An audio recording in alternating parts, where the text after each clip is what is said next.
What's going on, people? This Richie Rich coming to you live. I'm in the belly of the beast in the ATL. I guess the belly of the beast nowadays would be New York City. That's where the beast is at. That Corona beast. Anyhow, man, I got a special guest on tonight. Branjor around the world. What's going on, my brother? I'm good, man. I'm good. Hey, thanks for having me today. I just came to give love, man, because I see you got some great content here. You had a good show like 2, 3 days back where you had this one cat. I forgot his name. It was about sending money to DR. Man, I think that's the best show I've seen, man. I had so much fun. I think it was like 6 hours. I was watching it. I had a blast. Yeah, it was 6 hours, man. Shout out to J Ray. J Ray B, what's going on? Mark from Alabama, man. How y'all holding up in this Corona quarantine slash virus slash stay your ass at home time? How everybody holding it down, man? I see Fly Boy in the house. What's going on, Fly Boy? I like to get Fly Boy on the show, man. You got time to jump on the show, Fly Boy? What's good? Steven, Nick T. Mark from Alabama says he's taking it day by day. That's all we can do, bro. All we can do. How you taking it, brother Branjor? Woo! That's a loaded question for me. You know what I do? I'm losing my mind right now. So with the hospital and everything going on. So like I don't want to talk too much on this, give you a whole bunch, but um, let me just say there's a big disconnect, and I notice that a lot when I come outside. There's a big disconnect between the public and the medical field and what's going on in the medical field. I think the TV's trying to give you it, but to a certain extent, they sensationalizing it to a certain extent, but they're not going far enough in another. So it's crazy in the hospital. It feels like World War III, man, for real. And I was a medic. I was a corpsman in the military, going from Germany to Walter Reed and go back to NNMC with the troops and doing the whole thing. I should put a picture of me when I was taking care of the troops, and that was crazy. And I feel this is not the same impact because those boys had broken legs, killing and all that. But this almost the same. I mean, I've never seen people go this crazy over stuff. I mean, like I told Rich, we started 2 weeks ago with one patient, then six, then nine, then come back in. It's 10, 12, 16. Now it's every bed is full. Every bed is full. We got to the point that we have 3 hospitals, and we going to the second hospital that we're just filling up with coronavirus patients because the first one is all filled up. That we have tents outside. So and that Tent outside. Oh yeah, it's called a surgery unit. That's coming up next. I mean, because we got to get ready for stuff that's coming up next, and I would tell you guys, but I don't think you guys understand. The surge is coming. So when the surge comes in, I mean, right now we quarantine areas that we used to have in the ER. Nobody could go in. We close both doors, and we keep them there just for corona patients, man. Because you have walkie talkies that come through it. Walkie talkie, somebody who shows no symptoms, but has like a mild fever. So there's a lot of things, and then you have the severe. Then you have the ER with the ventilation. Then you have the floors, and then you have ICU, PACU, surgery, and we got man, it's just crazy. So now it's getting to the point that we have staff that getting infected, and when staff get infected, that's going to run rampant. So you got to watch it. So it's out there. So my days when I come out here, this relaxation. So I'm hydrating, drinking my tea, and enjoying myself, man. I come out here to show you love because you showed me so much love in this game. So that's where I'm at right now. I'm just enjoying myself. That's what's up. Steven says they creating police states. What you think? I mean, you think some people looking at it as a bad thing or whatever, but I mean, I'm just looking at it as I'm ready to quarantine for a fucking month. Now, month, we're talking about a year and a half. We talking about month. But if they quarantine and keep everybody in for a month, that should work, right? It will work to a certain extent, but like I tried to tell people before, we all in a fishbowl. There's no vaccine for this yet. So if there's no vaccine, it's going to keep going around and around and around till everybody gets it. So that's the only way it has to work out the system. Let me just put first, there's a great doctor called DUC Duck D Vaughn. He made a great video called how COVID-19 kills. and he details in detail how this is going to happen, what's going to happen, and it's up to date. He's doing it every single day. He's a surgeon, and he talks to you real blunt about what's going on. His name is Doc C. Vaughn. Please check how COVID kills. I mean, I emailed him and I was trying to talk to him and do a couple of videos, put him on my YouTube because I think people need to see this. But I mean, he tells you exactly how it hits the lungs, the region of the lungs, why it's called that, it's what kind of SARS is it, because SARS is the coronavirus, the original name for it is called SARS, the family that's in. And he tells you about the oxygen depletion and whatnot and how it's going to affect you and how it comes in and kills your violas, which is the in your lungs, the veins that is in your lungs that kills the viola, and your body has to create this mucus to fight it. So basically, coronavirus is basically inflammation, because once it goes into your system through the air and it hits the cells, the microcells, right, and the cells get damaged and died, then the body, the lung, and the body tries to heal itself. And when it tries to heal itself, it creates fluid, which fluid is what becomes pneumonia. So it creates fluid. So your body has so much fluid in it that it feels like it's drowning. So now your body, both lungs are consumed with fluid that you feel like you're drowning. So your body keeps going. So it keeps doing that all day just to keep itself alive. But what happens is that the muscles are overworking itself so much that the muscle will start just stopping, because the muscle all day just to breathe, that the muscle get exhausted, and that's when you go into goes into other areas of it. So he explains that in detail what's going on, and that's why some people are died out of the pneumonia, but basically it's fluid in your lungs, and the body trying to save itself. The body trying to save itself, and it creates this liquid, which is pneumonia, and you basically have a lung issue. So he explains to you in detail, and you really understand what he's saying. And he said the same thing I said, as far as the president saying 1 to 200,000. I told you, we have 300 million people in the United States. 2% of that is around 1.5 to 3 to 2 million. So do the math on that. So, I mean, that's where I'm at.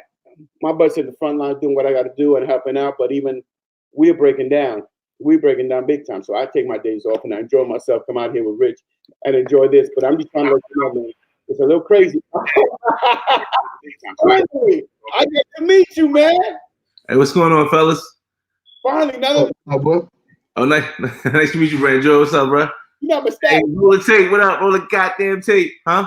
You know, it's the first time I actually get to meet you in person. Well, somewhat, yeah. Yeah, but yo, you from Jersey? You my peoples, you know that. Well, you know we stand up strong, man. Jersey strong. I mean, I saw that little thing you did up for 40 when you took your kids out there up in because I lived in Maplewood. Oh, so, yeah. I thought they were Montclair. In Jersey City? Yeah, I'm from Jersey City. You know what it is. Yeah, I remember. I know. Like I said in the video, man, that's the only place I ever got my car broken into.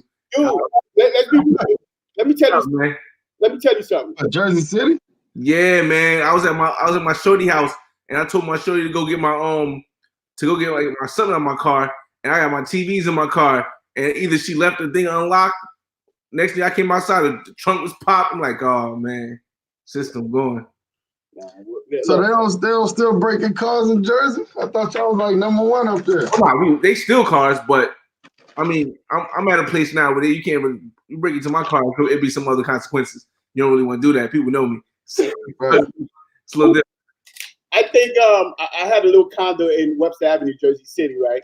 Mm-hmm. So I'm outside and I forgot who it was. I forgot the name of it. It was a famous rapper. So I'm in my house. I have this little condo in Jersey City. So this rapper, he's famous at the time. I forget. I don't know. I can't. So he knocks on my door. I said, yo, it's you. What the fuck you doing here? look at this story, man.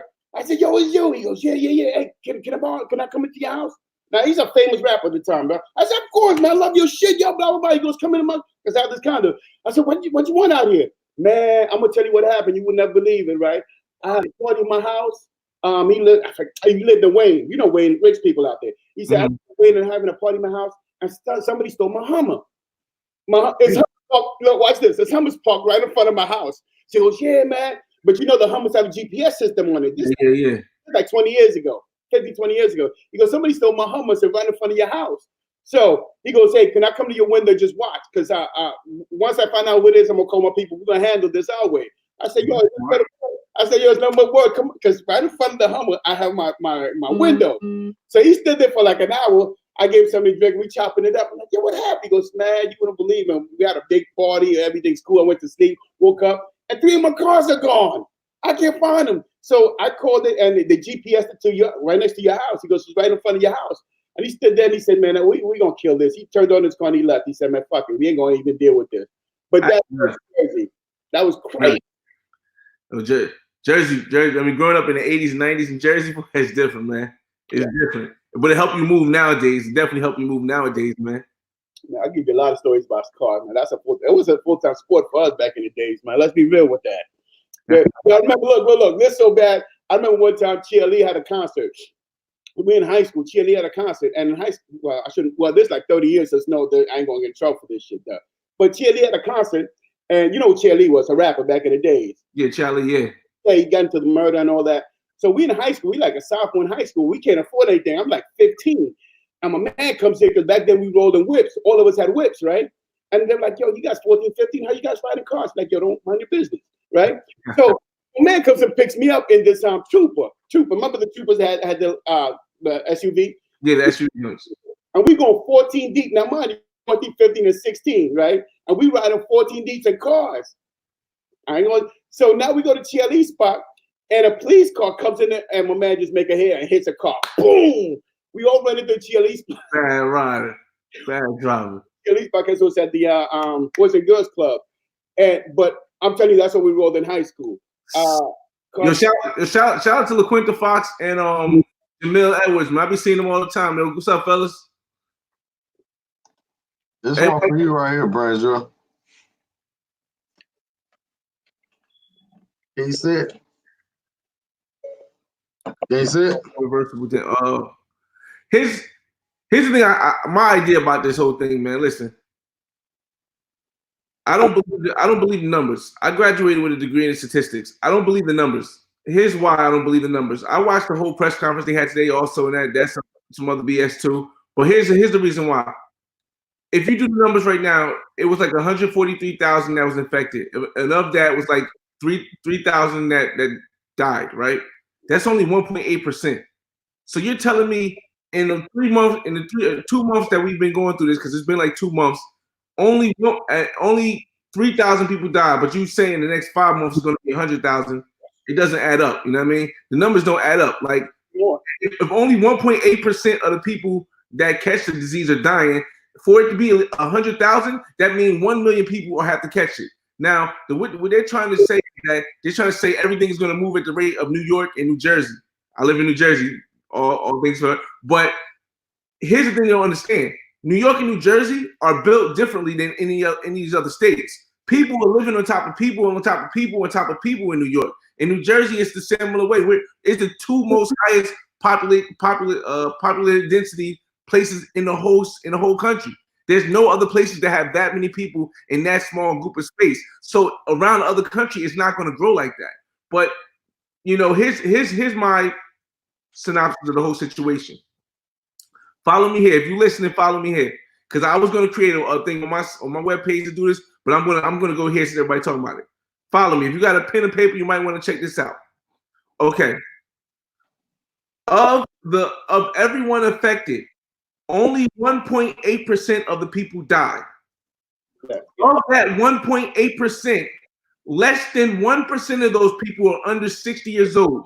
This is the CDC website that is saying this. This is not me making this up. You can go to cdc.gov and you can follow this. So of that 1.8% of the people that's affected that died, only less than 1% are younger than 60 years old. Less than 1% are younger than 60 years old. That means 99% of the people affected are 60 and up, which means that the people in charge are the people who are mostly affected. So all these politicians and all these people that you see on the news are saying stay inside, do this, and do this, they're affected, so they're making it worse than everything else. Now, the reason why I think that is bad is simply this. If you're saying that in the next 4 months, if we don't do nothing, we're going to get to 1 million people infected, it's going to be worse because that's only going to be 1.8% of the people infected. but it's going to be worse if people go 5 months without a job. More people are going to die. More people are going to get sick. More people are going to, everything's going to crash. There's no way that this economy is built for you to go 5 months without a job. Now, here's the thing. For me, it's not going to affect me in a negative way.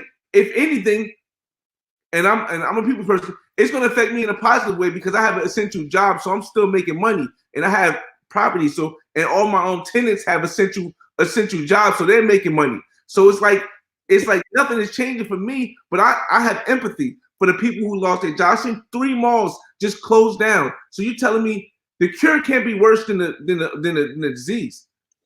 A recession into depression is going to be worse than 1.8% of the people that get infected dying. And here's the thing: these people that's controlling the world, that's running all the businesses, that run all the companies, they're the ones getting infected because they're 55 years old and up. So here's the thing: none of that's going to ever change. So you just got to go with the flow. Eventually, people are going to have to go back to work. People are going to have to go back to work. There's no way that they're not going to go back to work. And because of that, because of what they did when they blew everything up, when people are forced to go back to work, it's going to be a whole big thing, man. It's going to be a whole big thing. I truly believe that. Well, I'm listening. That's a tough one for me to. Let me put it this way. Let me deal with it another way, poster, and then come back to your question because I think you have a valid point. But the point I was going to raise, just to go back to your question, is this: the stimulus that came in, the $2 billion, that put $600 extra on the unemployment, so that takes away your burden. Now, there's a stimulus that just passed that's $2 trillion. There'll be at least 2 to 3 more coming up. And this stimulus has a provision that if you have a small business or have a business, you're going to get $10,000 for free. Loan. Huh? A loan. It's a loan. It's not giving you. It's a loan. You don't have to pay back the loan though. It's a loan. First come, first serve. First come, first serve. They put $2 billion for this, and there's $2 billion for this with 36 million small loans in the United States. So that's a loan that they're going to give you, and the loan is for $10,000. So it's a first come, first serve basis. If you get to it quick enough, you're going to get that money put in your pocket, keep it pushing. So we understand that that's one part of the stimulus. The next part of the stimulus is part of the unemployment bill that they'll give $600, an additional $600 to anybody who has unemployment. Now, what I mean by this is this: the Congress couldn't figure out who to give money to. Now, let's say somebody, and I'm gonna break this down a little bit for people to understand. Somebody working in Burger King who's 19, he's out of high school, he's 19, he makes $300 a week. Somebody who's a manager, CVS, makes around $900 a week. Congress couldn't figure out how to make the money to equal for everybody in a small amount of time to push this bill through. So they compromised, came up with one solid number, $600. Everybody's getting an additional $600 to unemployment. So that kid in Burger King that was making $300, and based upon his income, because unemployment is based on your income. The more you make, it's calculated that's you're gonna get a piece of that. I'm sorry, let me say, the more you make, the greater your unemployment check will be. I'll be right, got the part. Okay, so percentage of it, yeah. Yeah, so a percentage of it, because 2 people pay for your employment. Your employer pays half of their employment, and the government pays half of their. Did you hear the unemployment numbers though? But hold up. I'm just trying to break it down for people who don't know, so I can bring them up to where I'm at. So you understand what I'm talking about. But some people get caught in the middle. So what happens is they gave him $600. So $300, a person in Burger King is going to make $300 and an additional $600 to it. So he's going to make $900. So he's going to make more money on unemployment than he would do if he actually had a job. And mind you, let's go back to how many months they're working. Unemployment is 13 or 14 weeks. They added an additional 13 weeks. So unemployment is 3 months. They added an additional 3, that's 6 months. This is on this first stimulus. Mind you, there will be 3 to 4 more stimulus coming up. So don't expect this to be the first. Now, a part of the stimulus also is that everybody's getting $1,200 based upon your income too, an additional $500 per child, right? They also, in the stimulus, they forgave the landlords, gave them a window that they could don't have to get a eviction notice and such other provisions in there. Yeah. Yeah. So now, why am I saying this? You're fine. What I'm saying, don't overreact. You're fine. The government to make sure if there's $2 trillion and it's only for 6 months, you're fine. For 6 months, everybody's fine. Now, there will be another one coming up and another one to deal with this. Now, why did they do this? I think because they don't want burglaries, people panicking and whatnot. But now, let me go back to 2 weeks ago, no, a week ago, the unemployment went 3.5 million people 2.5 million people applied for unemployment. So the unemployment got real bogged up. And people I know, my coworkers and a lot of people, their spouse are out of work. So I'm working with them on that. So 2.5 million people unemployment. So the government is taking care of you right now. So we don't have to worry about that issue for now. For now, it will be later, but for now, the government's saying we're subsidizing your homes and everything right now, so you can sit your butt down, right? No, but you know that the unemployment is not built for 2.5 million people at once. It's going to crash. It's been crashing. If you go to any of the news, it's been crashing through this whole time. People are going like 2-3 months trying to apply and not getting anything. See, here's the issue with it. Like, it's not built for this, and it's going to be a point where unemployment is like, we ain't got the money. No, it's not going to happen because American bill makes money. My thing is this though: unemployment is taking care of you right now. It is crashing because they don't have the personnel. Remember, only essential personnel can be in government buildings right now, right? And some areas is telling you can't be in the street unless you're essential personnel. Unless you're going to from the keep my liquor store open. I'm just going. That's essential. But unless you have something like gas station, food, and whatnot, then you can deal with that. And what I tell people, because I'm in the medical field, I'm gonna go back to your point now. Now I can't really say, man. I'm trying not to say about my job because I got HIPAA violations and whatnot. But most people that I see are under 60, are 40, 30s. I had an 18-year-old the other day. Right. No, 16-year-old, because I kept on calling him by my son's name because I'm like, my heart went out to this kid. So most people I see are not 70 or 60, they're in the 40s. See, what I was saying was that I'm not saying that they're not getting affected because everybody's getting affected. People are going in, but when you look at the statistics, the people that are dying, not the people who are getting sick or going to the hospital, the people who are actually dying, less than 1%, the CDC says are less than 55 years old. Less than 1% of the people dying. So if even if 30 young people die in your hospital, if you compare all the young people that die in the whole country, it's less than 1%. And they even said that, they actually even said that on a press conference today when the lady was explaining it, but she brought it down to 40. She brought it down to 40. She said people 40 and under. But I don't trust that. Okay, let me put it this way. I'm not trying to be skeptic of all of that, but please understand the number they get and the number it is two different things, because by the time it maturates, by the time it comes to, it's a 14-day window and people are down real quick. And I've seen a lot of death lately and they're down quick. But please understand how the hospital works. Hospital is for profit only. That means that only one hospital is the VA, that's the government. But all hospitals in the United States for profit only. How do they get away with cooking their books? Everybody cooks their books. If you have a business, you know how to make money and how to cook your books. In the hospital industry, there's such a thing that when somebody dies, you don't want to put that death in your books, right? Because people have a negative perception of that. So whether they build something called hospice. Hospice, where they send people that are going to die or about to die, sent to hospice. It's not part of the hospital, so it's not in the hospital's ledger that somebody died there.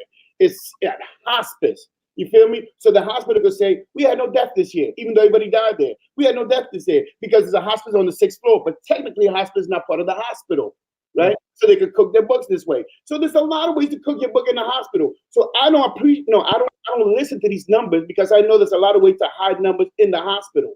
I know you could put a patient here, you could do this, you could bring him over here. Look, I worked in a place that we had Kaiser Permanente in one place and another, and we will move people around based upon how we want the numbers to be projected. So when you see these numbers, don't think these numbers are exactly what they are. Because if you're in this field, you know you can move numbers around that show completely different. I go to a hospital that could have 100 deaths, and they'll show you they have no death. And all these people are dying there. That's what I'm trying to let you know. That's a fact. And there's a hospice. And a hospice, and remember, for people who don't know what hospice is end of life care. The hospital gives you over to hospice, right? And hospice takes care of you at the end of your life, and that's where you go and you die. But really what they're doing is they're taking them out their books because technically by the law, they have to report every death to the government. And they don't want to do that because that will show that they public relation issues. Oh, 100 people died there. Oh, a baby died there. Can you believe a baby died there? I'm not going there pregnant. I'm pregnant. I'm not going to the hospital. 3 babies died there. So they send people like this that are deadly ill to hospice, but hospice is in the same hospital. It's just another floor in the hospital, but it's a completely different. It's a completely different hospital as far as you're concerned. So therefore, it shows no death. Well, I'm saying all of that to say this: I don't believe none of this garbage. I believe when I'm looking at what I see. I do believe it to a certain extent, but I know you can cook book. You can cook the numbers. So, Okay. but from what I'm seeing is these cats are dying, and they're young cats. They're in their 40s. I haven't seen nobody in 60 yet. Well, yes, I did. No, it was 46, 60. Yeah, it was 60. The guy died. But anyway, Hold on 1 second. Let me interject right here. I want to roll this tape. I got a little video I want everybody to watch real quick. I think it's like you got something to say before I roll it? No, roll the tape. As I say, roll the tape. It's like 3 minutes long, so just share this with y'all.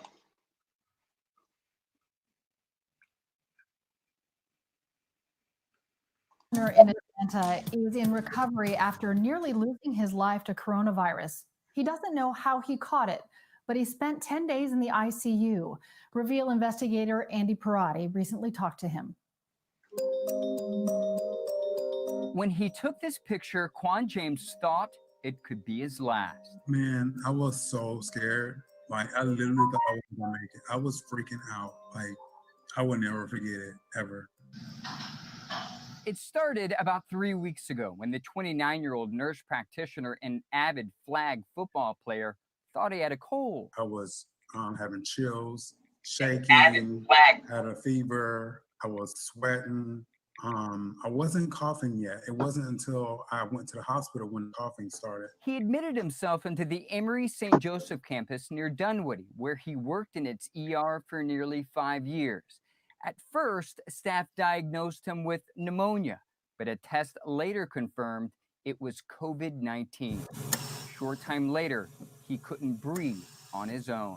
And then on top of that, the virus caused me to have an enlarged heart. So my heart was working very, very hard for what was going on. So that was another reason why they intubated me. The scariest moment happened when his breathing tube clogged, cutting off his oxygen. At that moment in time, I thought I was gonna not make it because it took the nurses a while to get in there. When I think of you, I think of like Iron Man. You can tell that you're super health conscious, you're very aware of your body. This must have been really frustrating knowing how much you take care of your body for this to happen. It was, because before this, I hadn't even had a cold in 8 years. And so for this to happen, it was very shocking. After nearly 10 days in the ICU, James is now home. He posted this picture on Facebook to warn other young people who don't think they're at risk that this could happen to them. As someone as healthy as I was literally on my deathbed. And I'm trying to tell people that you need to take care of yourself. You need to take this serious. James isn't sure how he contracted the virus. He specializes in addiction and mental health recovery. So he doesn't work in a traditional hospital setting. James hopes his story is a wake-up call for those who don't think they can contract the virus. I'm Andy Parata. That brings my point to a fact. He didn't die. He didn't die, but He didn't die. but hold on, Fred. What I'm gonna say is, he worked at the hospital, so he probably got, he got treated faster than somebody that, just a walk in. Now, if they wouldn't have put him on that respirator, he would have died. Here's the thing. People don't have so many respirators though, friend. People contract it, right? And what's the first thing they do? Oh my God, they get anxious. Oh my God, they get worried. I gotta go to the hospital. Or they think they have it. Oh my God, I gotta go to the hospital. So now nobody watches zombie movies. Nobody watches any apocalypse movies. Nobody watches any of these movies that tells you exactly what to do. If you think something is happening, what don't you do?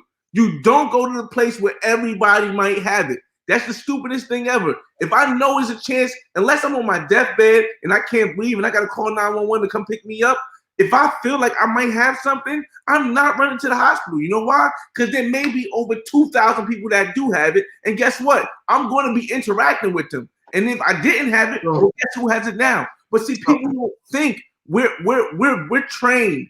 We've been trained all our whole lives not to think for ourselves, but rather to have a herd mentality. Since you've been trained in school, to have a herd mentality. Occasionally, there are some of us that think outside of the herd mentality, but there aren't enough of us to make a difference. So when you see a bunch of people that's sick and you say, oh my God, I could be sick too. Let me go run to this place. Like Jackson Jeter says, anxiety speeds up the virus. Like it just doesn't make sense. You know what I mean? And the whole thing is that even after this whole thing is let's say I'm wishing, thinking good, positive. Even after this whole thing is over, it's going to have more effect in my psychological mind of understanding, coming up from a place where, coming up from poverty to where I'm at now, it's going to have a more psychological effect if people go more than 5 months without working, bro. I'm telling you, regardless if they're getting a little bit of subsidies, aid, and come on. I mean, don't get me wrong. I'm taking that $1,200 stimulus plan plus the $500 for my son. I'm taking that, but you got to realize, bro. I don't know where you guys live, but $1,200 ain't doing nothing for me and where I live. It ain't doing nothing. If I ain't got no job, like all these workers that are working at the mall, or all these barbers and stuff that didn't have like an income tax, or all these dancers, or all these other people that just didn't have they entrepreneurs, they don't do income tax. $1,200 ain't gonna do nothing for me in New York, nothing for me in New Jersey, nothing for me in Florida, nothing for me in Miami, nothing for me in California. So basically, this only helps like maybe like 20% of the country. Look at it like this, Fred. If you just use all that money for food, let's say we shut down for a few months, that'll carry over on food. Okay, but here's the thing. You're not going to get back. Hold on. Real quick. Let me give a shout out to OW, man. Appreciate that super chat. He said, shout out to all my fellow healthcare heroes working hard to save our lives. He's in the medical field also, so shout out to him. Appreciate that super chat, my brother. Go ahead, man. Now, here's the thing, though. Everybody's saying, okay, guess what? You can't get evicted. The mortgage stuff can't go around. But guess what happens after that 3 months? You got to pay all that back. And guess what? You wasn't working. So where that money going to come from? That unemployment is going to start when you start getting unemployment like 2 months down the line. Unemployment always takes at least a month and a half to get. You don't get unemployment for a month and a half. It's not like you go to the office and you get it right away. It takes at least two or 3 weeks before they process it, and takes another week before they send a check. So you're talking about at least a month in advance before you get unemployment. So now we're talking about a whole 2 or 3 months they got to catch up on rent. Hey, so let me ask you a question. If you was that dude that got sick, let's say you got a fever, you're feeling all kind of stuff. What you do? You just stay at home and if I can't move, if I can't physically move to go feed myself, I can't get up to use the bathroom. If I can't even open my eyes without getting out of bed, I'm calling 911. But if I'm feeling under the weather and I got to lay down a couple more times, okay. If I could breathe, okay. I'm not running to the hospital unless it's a death emergency. Because if you go to the hospital, it's guaranteed that even if you didn't have it, you got a cold, you're going to contract it. It's almost guaranteed because I agree with you. Like so, and all these people running to the hospital. That's why the numbers are spiking up so much, because someone might have like a common flu. It's allergy season. Someone might have a cold, just a regular common cold, and then you go and mixing it with the people that do have the virus. And now guess what you got? You went from having a cold to having a Heineken virus. So at what point do you go to the hospital? When you just feel like you about to die? When you feel like I can't do nothing for myself. When you feel like I can't get up, I can't breathe, I can't eat, I can't use the bathroom. I'm laying in the bed all the time. Okay, let me call it. But that's a tough one. That's a tough one. That's a toy course, because my thing is, if you're too far gone, you're gonna die. I'm not a medical professional on that level. You can't go with too far gone. Chris Cuomo just got it, right? And he's a healthy person. So most likely, hopefully, I'm crossing my fingers, he'll be fine. But if he would have waited to the point that he's really bad, there's nothing you can do about it, because there's no cure. And like I said before, remember, I wish I could give you the example. Like I said, I'm gonna shout this guy one more time. He's a surgeon. His name is Dr. C. Young. he has a video how COVID-19 kills, and he details exactly everything that's going to happen to you, right? He goes day by day by day. He's really good. I have a few doctors that I have in my channel lately that I've had him speaking. I'm even going to talk to this surgeon, Dominican guy. I'm going to talk to him at work, see if he could do something with me on my podcast or on my channel, bring it out, just because he could give a little more light on it, because I've seen him in the surgery room and he's dealing with this every day. But you got to remember, if you go too far, you don't get treated. There's nothing they can do for you, because your lungs are going to be filled with water or fluids. I'm sorry, with fluids. And at that point in time, the only thing they put you in a ventilator. Usually, if they put you in a ventilator, you had like an 80% of dying. Now it's 50-50. Now this for other diseases, but we dealing, because this is the SARS, right? It's a family of SARS. SARS is the family of SARS called Corona-19, which is basically a flu, but it's a flu-like symptoms. And that's because the flu-like symptoms is because the cell dies and the lungs try to heal itself, and it builds all this fluid, and you feel like you're drowning. And the only way to deal with that, because your body, like I said, the muscles are getting tired of working. And once the muscles stop working, basically something's going to happen to you that's severe. And what I'm saying is, if you wait too long and it gets to that point, then there's nothing they can do for you. There's no antivirus. Of course, by that time you're gonna know something's up. But even the government and doctors that they said they was on TV, and that was like on the CDC website, they're saying don't come to the hospital unless you're in a they're saying this, like doctors are saying this. Look, this is the same CDC dudes and the same Surgeon General telling you not to wear a mask, which you know is a fallacy. Let me show you something real quick. When we started with this temporary mask, right? This vaccine. Hold up. Let me when we first started, in general, we were using this one, which is the N95, right? This is the N95 we were using, right? Yeah. We ran out of this one. I have it at home because I have a few, because I'm in the health field. I have a few of them. They tell me to throw this away. I don't throw mine away because I'm like, you're crazy. I ain't about that. So this is the N95. Then that ran out. This ran out, right? Then they gave us this disposal one. That's my name on it. It has this disposal one. This is the N95 disposable one. Then they told us to wear the surgical mask. We wear this in surgery, right? The surgical mask. Then we ran out of this one. There's none. Then they told us take this N95, put this over it, right? When we go in the room, because I deal with a lot of patients, not to go see them every day, right? I do around 10 to maybe 25 COVIDs every day, right? Now I'm doing. So they tell us to wear this. These right now are gold, right? These are gold right now, right? So now when you go in, I have spoken to some nurses don't have no surgical masks, and are crying to me. I can't find them. There's none. I got to deal with a patient, and I'm like, look, I got one saved in my stuff. I'll give it to you. The Surgeon General is telling us not to wear. Yeah. That's a different story if you talk to me about that. But the Surgeon General is telling us not to wear masks, right? Which is crazy. Crazy. Why am I saying this is crazy? Because of this. Let's say I have the a virus, right? And I'm next to you, I'm talking to you, right? If we start laughing, even if you're 6 feet from me, you're going to get it, because it depends on the trajectory of your laughter. It could go 10 feet from me, right? So the only way to save you, not me, you wear the mask. Doing this. Because this will keep mine, because we don't know who has it. You could be. I get what you're saying. Here's the thing, though. But hold on, let me make this point. I'll give it back to you real quick. 2 seconds. The Surgeon General told us not to wear this. Somebody not to wear this. The asymptomatic, whoever Coma came across with, the Prince came across with, they weren't wearing this. So if you laugh whatnot, you contaminate everybody. It makes no damn sense what he said. But again, he's a politician. He's a politician. So he's following what the president said. And the president said, we'll be back at work in 2 weeks. Don't worry about it. Don't worry about nothing. And then the general came outside and said some ludicrous stuff. So what I'm telling you is this. Find some reputable people. I just happen to talk to doctors every day. And when I talk to doctors, they talk to me. And I'm like, dude, this is a completely thing that I'm hearing. So if I'm listening to the TV and I listen to TV, I'm like, yo, there's some bullshit. Half of this is bullshit. But they're not telling you the truth because they don't want to create this scared and whatnot.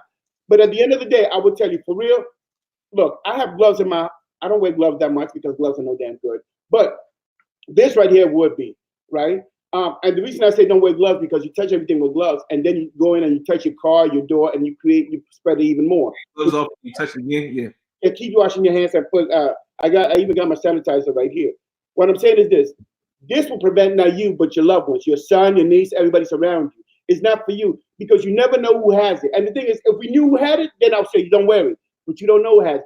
Just like your boy from the NBA, the center, I forgot his name, from the NBA, who didn't think he had it and was touching all the mics. Yeah. He had it. And then if he went home, he would have given it to everybody. But if he was wearing this, he would have given it to nobody. And that's what I'm saying. But the Surgeon General in his thing said not to wear this. So who are you going to believe? Here's the thing. Ultimately, here's the thing. I don't think they're going to find a cure before everybody has it. I think everybody's going to get it. I don't think that it's ever going to stop. But what I do think that is going to cause more issues if we go this long without with shutting down the whole economy. I think that's going to cause far more issues. It is. No, I'm not disagreeing with you. Okay. I like your point of view. You're on point. Like, I believe 90% of things you're saying is on point because what you do makes sense. You're coming from a point that makes sense. Common sense tells you, why the hell would you run into a burning building if you have no protective equipment? Why would you go into a hospital that has a whole bunch of sick people if you're not deadly sick? I get that. The issue that I have with that is, if you tell people to wait till the last minute, there's no coming back point.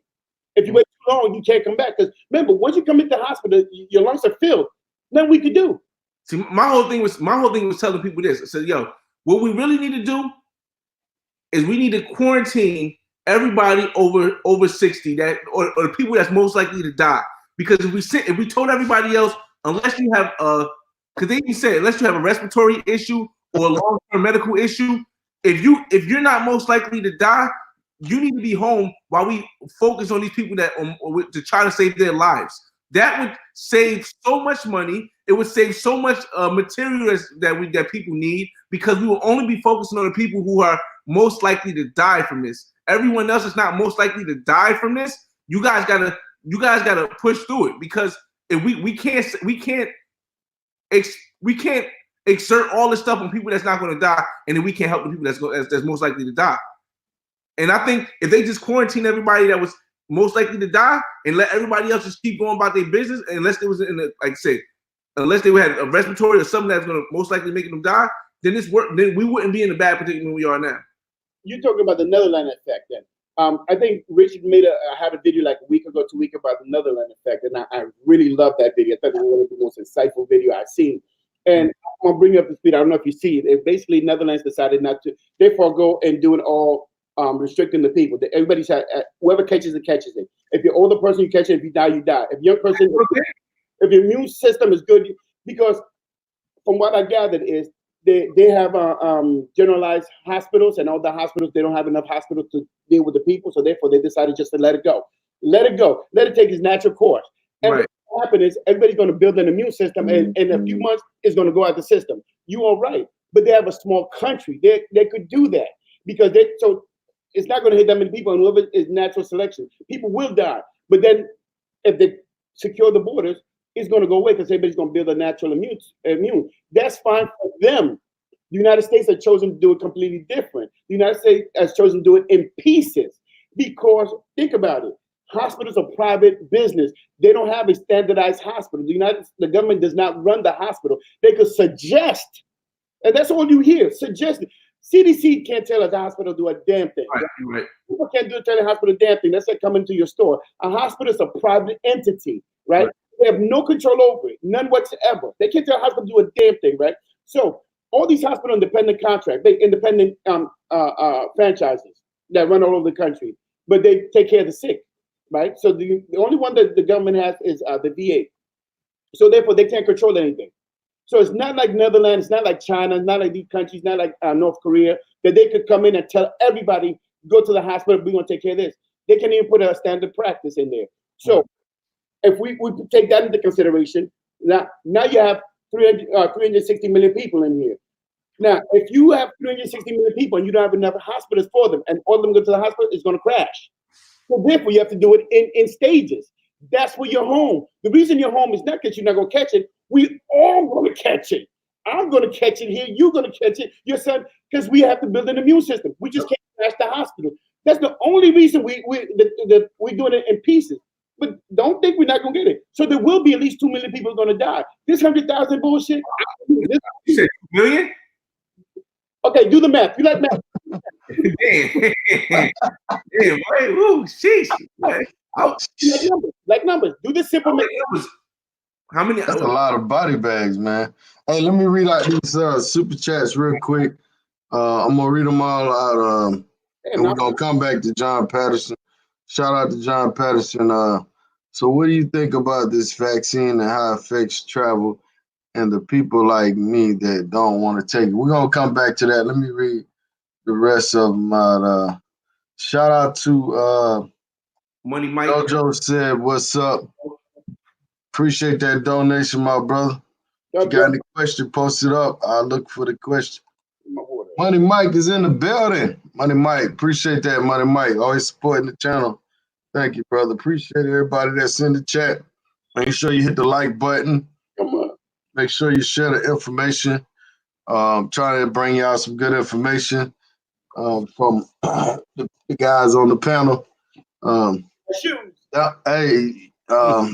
Okay, so what do you think about this? What do you think about you think they're gonna change the travel laws and all the requirements to travel? Here's one thing about the world, man. As much as the United States is able to do as far as stimulus and all this stuff and all the stuff that the United States has going on, a lot of other countries can't do the exact same stuff. So they're not going to be able to keep their borders closed for too long. Thank you. You're right. Because they can't go months like the United States can, because we're like number one. I said it before, we're the number one country for money. We have the highest economy in the world. And the second economy was China, and China's all the way down there. So when you hold off tourist economies like the way you're doing for everybody else, they're not going to be able to do it. So as far as them requiring a vaccine, I don't know if that's going to happen, but I hope not.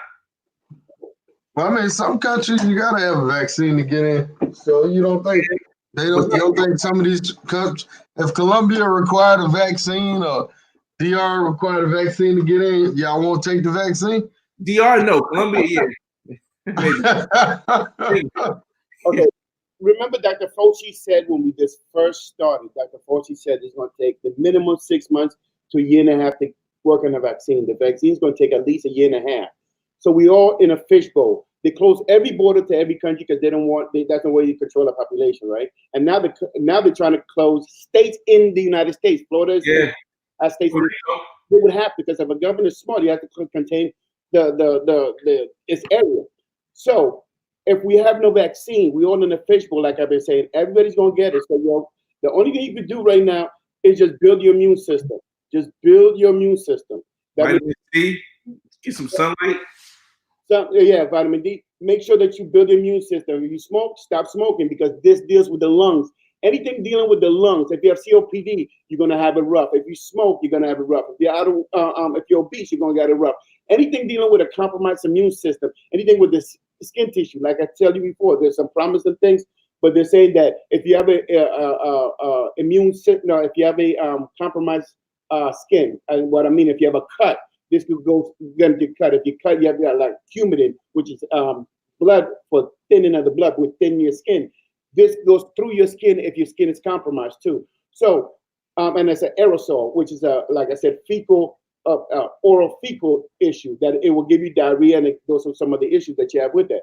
So you have a lot of issues that come in with this thing. It's not something that we could just look at it lightly, but 98, like I said, 98%, and I'm gonna give you the math now. 98% of the people are going to get it, going to be fine. 98% of people going to get it, going to be fine. So 98% of people, but there's 2%. And the math is this. If 2% is going to get it, and there's 300 million people in the United States, well, 350, let's say 350 million in the United States. What's 350 million? 2% of 100 is 2. 2% of 200 is 4. 2% of 600 is 6. So if 6 million, so cut the math, and let's say 1% of that or 2% of that gets is going to be about, I'm not quite sure, but let's say 1.5 million. You said how many people in America? 360 million people in America, right? 2% of that's going to get it. Right? Because 98 doesn't get it. That's 7 million. Okay, 200 million people. Out of that 7 million, around 2 million going to go. 1.5 million. I get what you're saying. Oh, now, I think the 7 million is the number of people dying though, because if it's 360 million and 2% of the people who catch it die. If everybody catches it at 360 million, that means 7 million people dying. Thank you. That's what they no, but the government's only going to tell you 100,000 right now. Why the next 2 to 3 months are they going to change that to 203? But they already know because doctors are telling these doctors already told you. I'm telling you. Look, the doctors are telling you. The surgeon is telling you. Go to these websites where doctors are telling you this. They're like, don't listen to this, Andrew. Because if you give people the raw data, they'll be like, no, that's crazy. I'm going to get it. So they're giving it to you in drips. They only say 20,000 now. Watch next week. They only had 857 people die this week. Watch next week, it's going to be 1,000. There's going to be 2,000 a week. It's going to go crazy. But you give people drips right now. It's only 100,000. But do the math on it. If they say 98%, that's 7 million. Now cut that by a little bit. It's going to be around 2. So who is it going to be? It's going to be your aunt, your cousin, or nephew. Like I said to Rich earlier, we got in that conversation. You think it's inevitable? Look, this is the common cold. This is a cousin of the common cold. Right? So this is a SAW. A SAW is the group of ailment that this is, right? And this is called coronavirus 19. The second, this is the first. There will be a second strand of this too, right? But just like the common cold or the flu or anything else, your body has to get immune to it. But your body doesn't know it because you never had it. Now, what they're proposing is that they're going to get people that already been inflicted and use their blood and put it in other people's blood bodies. So force them to get it and get the anti. Yeah, get the anti because they're immune. Wow. So they're thinking of these things. They're thinking of a lot of different ways to do it. But at the end of the day, the thing is, look, me and you and a couple of people gonna get it. Everybody's gonna get it. Forget 70. 70 is more immune to it because they're older. Their immune system is weaker. We need more testing and no real numbers. You're right. There's no real numbers. But that's what the projection is. So on a lighter note, but kind of serious too.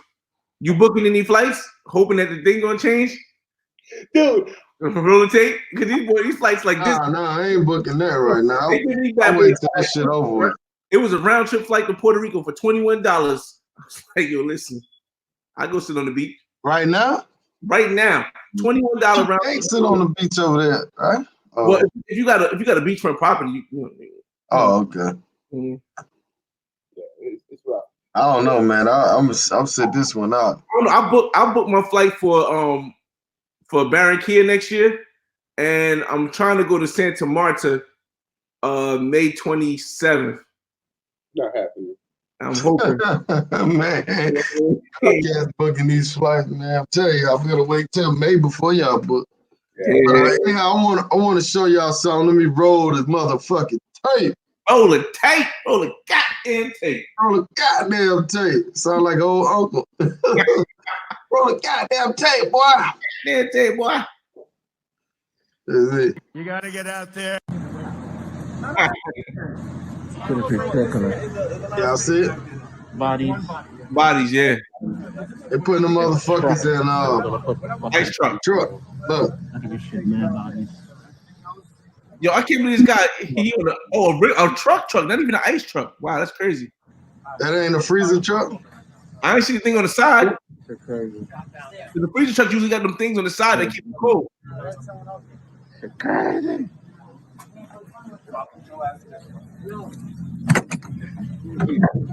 If it got steel on the inside, it's a freezer truck.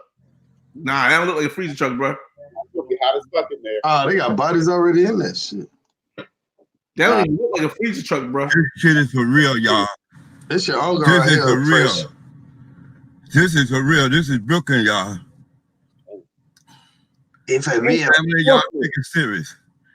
Y'all take this thing real serious, y'all. This is for real. This is for real, y'all. This is for real. This is real. This is right here in Brooklyn. This is right at Brooklyn Hospital. Y'all, this is for real. They putting the bodies in 18-wheeler, y'all. Please stay inside. This is for real. Hey, Big Mike. Y'all, this is for real. This is for real, y'all.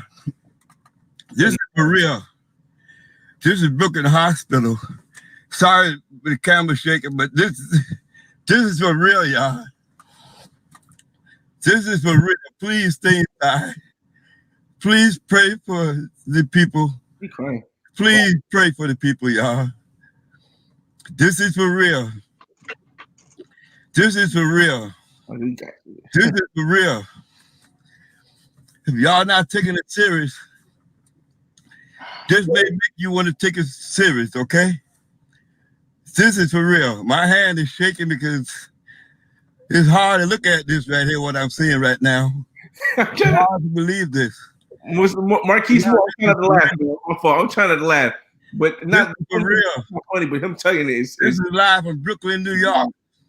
Brooklyn Hospital. They're putting bodies in the back of a freezer truck, y'all. Please stay inside. This is for real. Here's the thing that gets me though. This is going on right now. This is live, y'all. His time is morning. Yo, this is down. This is down. That's definitely a feeling, bro. That's definitely a feeling. He driving the car though, but this is for real. See, this is for real. This is for real. You know, it might not be real. Lord have mercy. Here's the thing that gets me though. Here's the thing that gets me, man.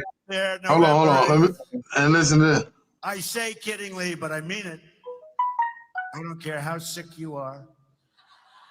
This your president. I don't care if you just came back from the doctor and he gave you the worst possible prognosis, meaning it's over. You won't be around in 2 weeks.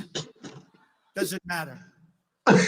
Hang out till November 8th. Is this real? Get out and vote. Is this real? And then all we're going to say is, we love you and we will remember you always. That's not real. That's not real. What you mean? That's not real. You wasn't talking about the virus, man. What you He wasn't talking about the Heineken virus. Nah, he wasn't. Nah, that's not real. That's a video. It ain't real. All right, one more thing, man. We're gonna leave the clips alone. For real, y'all. Hold on. This is for real. Nah, that wasn't real. Peanut. Hey, babe. I miss you. I miss you too. You want to come over? I think I could sneak on by once people get off the streets later. Perfect. We can have a movie night. I'll get some Popeyes. Boo, you okay there? Oh, it's nothing. I just have a little allergy.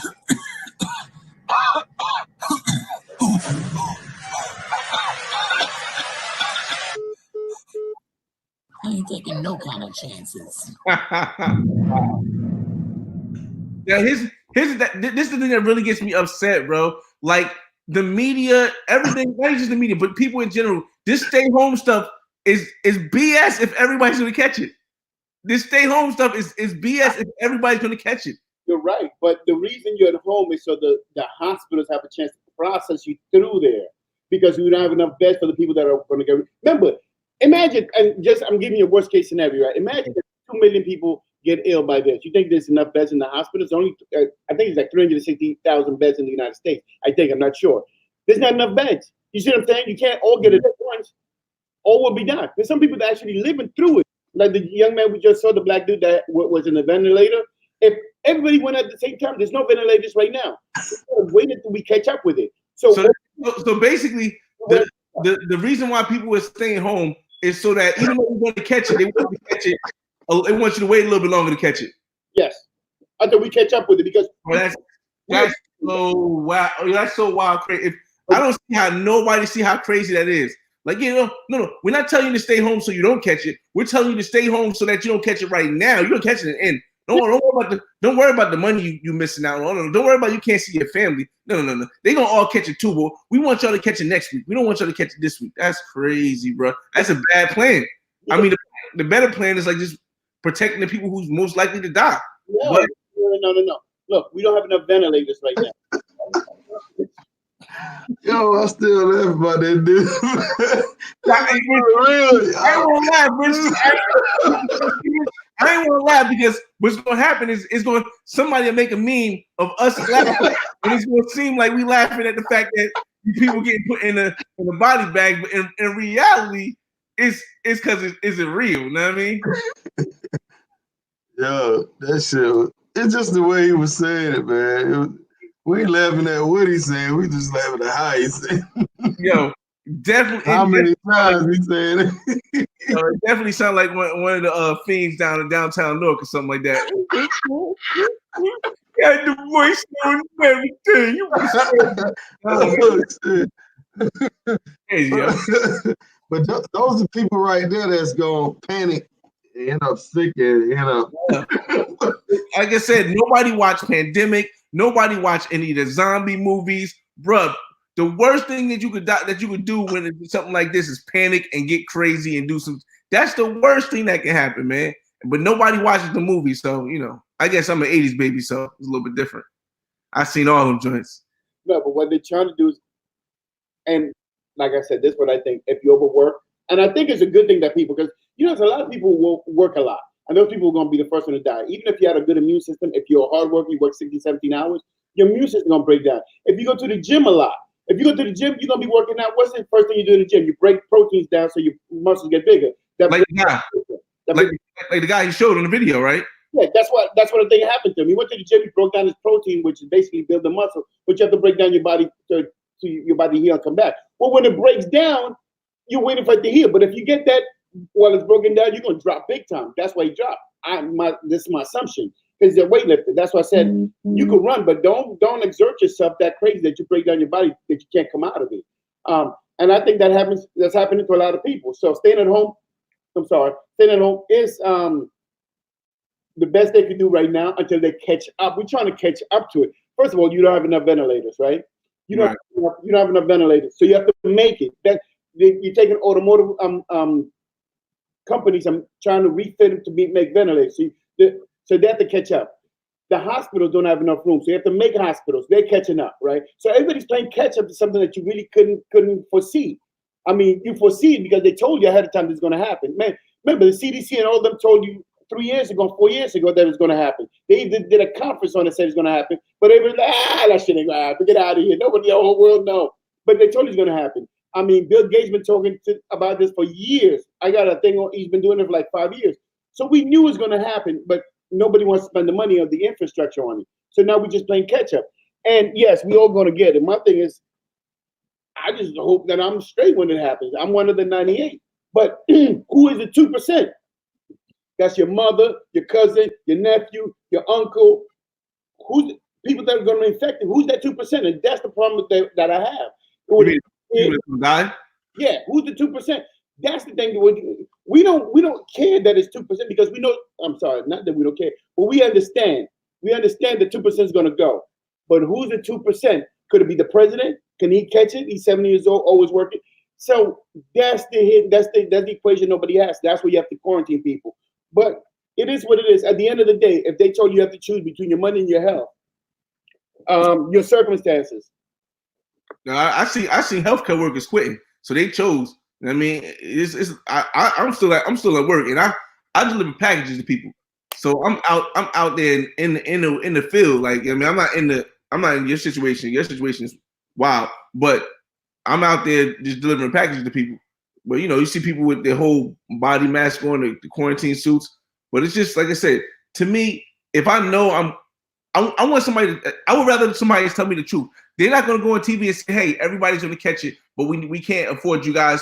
Yeah. I would respect it more if they went on TV and said, "Everybody's going to catch it, but can you guys please stay home because we want to have enough for the people that catch it in certain increments." Then I would say, "All right, cool." But me personally, I would not choose to stay home if I know I'm going to catch it. It just doesn't make any sense. They've been telling you this. It's just that you have to listen to what they say. And I'm not saying you're not listening. You have to listen because they're giving you a lot of filter with it too. They're giving you a lot. If you're not paying attention, they give you a lot of filters with it. My thing is this. If you listen to Dr. Voci, he told you it's going to take it. The first thing he said is 6 months to a year and a half to come up. 98% of people are going to be infected, 2% is going to die. They told you all this information. They gave you other stuff with it, but they tell you all the information. But it's up to you to analyze it and put it apart, and then you got to look at it. Like I said before, and I'm going to say one more time, this doctor, Dr. Doug G. Vaughn, How to Kill COVID-19. I got something on my webpage too. The boy is fire. The boy's fire. He tells everything. He walks you through it. He tells you exactly what's going to happen, how the lungs is filled with water. He makes demonstration. He explains to you. He talks about a pimp and a hoe. You have to. He gives you a lot of demonstration of how the pimp has the femur's head in the toilet, and that's basically what this is. Is your hair, your lungs gonna be consumed with water because it's trying to. The lung thinks it's trying to help you, and it becomes pneumonia. But at the end of the day, man, I'm just trying to tell people. At the end, my thing for people is knowledge. The only thing that can save you is your immune system. The only thing that's gonna save you right now is your immune system. So if you smoke, kill that shit for like a year, because that's gonna kill you. Really, because your aeoles, your little air pockets in your body, those get if you ever seen a lung, they get really worn out and they look white and beat up. You're gonna need all of those in a minute. So if you have a high blood pressure, because here's the blood pressure also, and this piggybacks on fat. So I would tell you, if you're young right now, the first thing I would do is start drinking tea. Start eating healthy. Get your multivitamin. Get your vitamin D. Get your vitamin C. Make sure you run. I mean, it may sound crazy, but you need as much air in that lung as possible. I'm not lifting weights. I love lifting weights, but when this first started, the first thing I said, like, why people go to the gym? This makes no sense to me. Because the first thing that you do in the gym is break your protein down. And the way you make a muscle is by breaking your body down, and it heals, and that's how you become bigger. Okay. And I've had colds when I broke my body down and I got a cold. It took me out for like 3-4 days. Because we know that's bodybuilding. I used to be a bodybuilder. That's bodybuilding. So I was like, why go to the gym? Because that makes no sense. Now, running good because that's respiratory. That's your air. But working out, hell no. That's why these people are working out catching it too. Well, quarter, they don't have gyms open anymore. Oh, that's the last thing I want to ask. If you catch it, you can't catch it again. I haven't heard anything about that. The theory is that you build, the people that catch it build an immune system. Think about it as the common cold. You know, okay, health workers. When we go to a hospital, we never worked in a hospital before. We get everything you guys get. We get colds. We get it all the time. For a good 4 or 5 months, we get everything you get. We get it because our body's not immune to it. Once you start working in the health field, we rarely get it again because the bodies are used to it now. We're used to it. So health workers are really, because we catch it all and we have to use a lot of stuff, they get immune to it. The same thing, they're saying this could be like that. Usually if you get it, your body builds an immune, your body's used to it, has seen it, it has cataloged it, okay, this is the last time. Because remember, you die because your body's fixing you. Right. When this virus comes to your oral fecal, when it comes to your nose or your mouth, when it comes in, it goes into your body, goes into your lungs, and your lungs from here to here, comes to your lungs. It kills one cell in your lung. Just one cell. That's all it kills. It kills one cell in your lungs, right? So your lung now, the whole lung is saying, I got to fix that one cell. So I got to sell fluids to it. Your lung can have fluid. Your lung is air. So he starts sending fluid to that one area. But that one area gets bigger and bigger and bigger and bigger until your whole lung has water in it. So now you're drowning while you're standing. You can't breathe. That's why people say they can't breathe. They can't breathe. And they keep doing this because as your lung is filling, you keep doing this. Now you're using all the muscles around there all day, 24 hours, and the muscles getting tired. Now your whole body's getting tired. Now you're going into other systems start breaking down. And that's what we're talking about. So what you got to do? All right, we're gonna watch this video one more time, man. Hey, it's on popular demand. Yo, it ain't what he's saying, it's how many times he's saying it and how he's saying it, man. This shit, it's crazy. This is real. Oh, shit. This shit is for real, y'all. This is for real. This is for real. This is Brooklyn, y'all. Family, y'all take it serious. Y'all take this thing real serious, y'all. This is for real. This is for real, y'all. This is for real. This is real. This is right here in Brooklyn. This is right at Brooklyn Hospital. Y'all, this is for real. They put the bodies in 18-wheeler, y'all. Please stay inside. This is for real. This is no joke, y'all. This is for real. This is for real, y'all. This is for real. This is Brooklyn Hospital. Sorry for the camera shaking, but this is for real, y'all. This is for real. Please stay inside. Please pray for the people. Please pray for the people, y'all. This is for real. This is for real. This is for real. If y'all not taking it serious, This may make you want to take it serious, okay? This is for real. My hand is shaking because it's hard to look at this right here, what I'm seeing right now. It's hard to believe this. But y'all, this is for real. This is for real. This is live from Brooklyn, New York. Brooklyn Hospital. They're putting bodies in the back of a freezer truck, y'all. Please stay inside. This is for real. This is for real, y'all.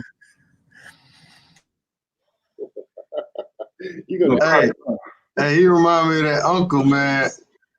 You know, you be at his house, man, and you do something wrong, he just tell you about it for like 5 hours. Like, damn, how you don't get no more pussy? All right?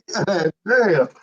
You know how you got that old uncle, man, he just keep, or they granddad or they grandma, they just keep preaching to you for like 20 hours. That's him, man. But yeah, that was a powerful message, though. That was a powerful message, huh? Man. Oh, like I said before, I've been trying to get in touch with everybody all over the world, just because my thing is, man, I got people I know. So I was talking to this young lady from DR today, and she's like, "Look, it's really bad. My cousin just died of this." So it can happen everywhere, man. It's everywhere. But I don't want to go to DR anytime soon. Yeah, man. I'm gonna tell y'all guys booking these trips, man. Y'all don't know when this shit gonna end, man. I know, but see, here's the thing though. The airplanes. Here's the thing. The airlines are allowing you to change your flights without penalty. So basically, I'm just booking flights. Like, I'm waiting for my money back from Tokyo because I'm supposed to go to Tokyo for the Olympics, and I paid $1,500. It was supposed to be like $3,000, but I ended up paying $1,500 for a round trip. So they give me that money back now. But I was April 1st, which is tomorrow, right? Yeah, today actually. I was supposed to be going to Mexico, and then last week they made that announcement that you can only go for essential travel. And I was like, all right, well, I can get in there with my ID because I work for, I don't want to say that, but I work for a company where I can travel anywhere with my ID and just say, hey, I'm an essential worker and get through different countries. But all the clubs and stuff are closed. So I wouldn't be able to do nothing in Mexico even if I got there.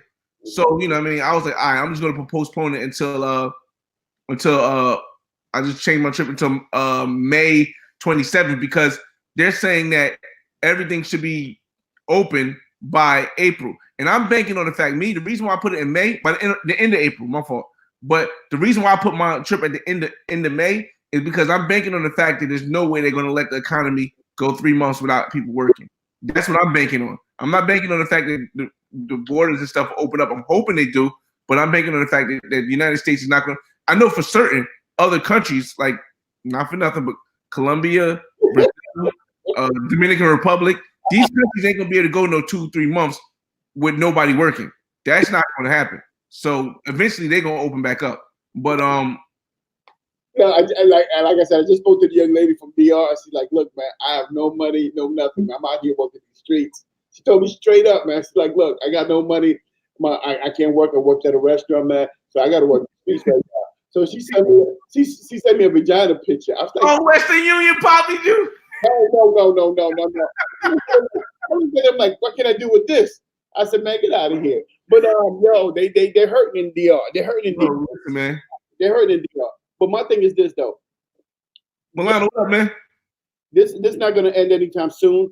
And May is too short. Like I said, we can't do anything until they find a cure. And if they don't find a cure, nobody's going to let you in their business. I'm sorry. I don't know. Honestly, bro, listen.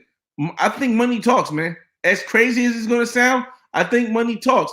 And tourism from the United States, you got to admit, a lot of countries depend on tourism from the United States. But please understand one thing.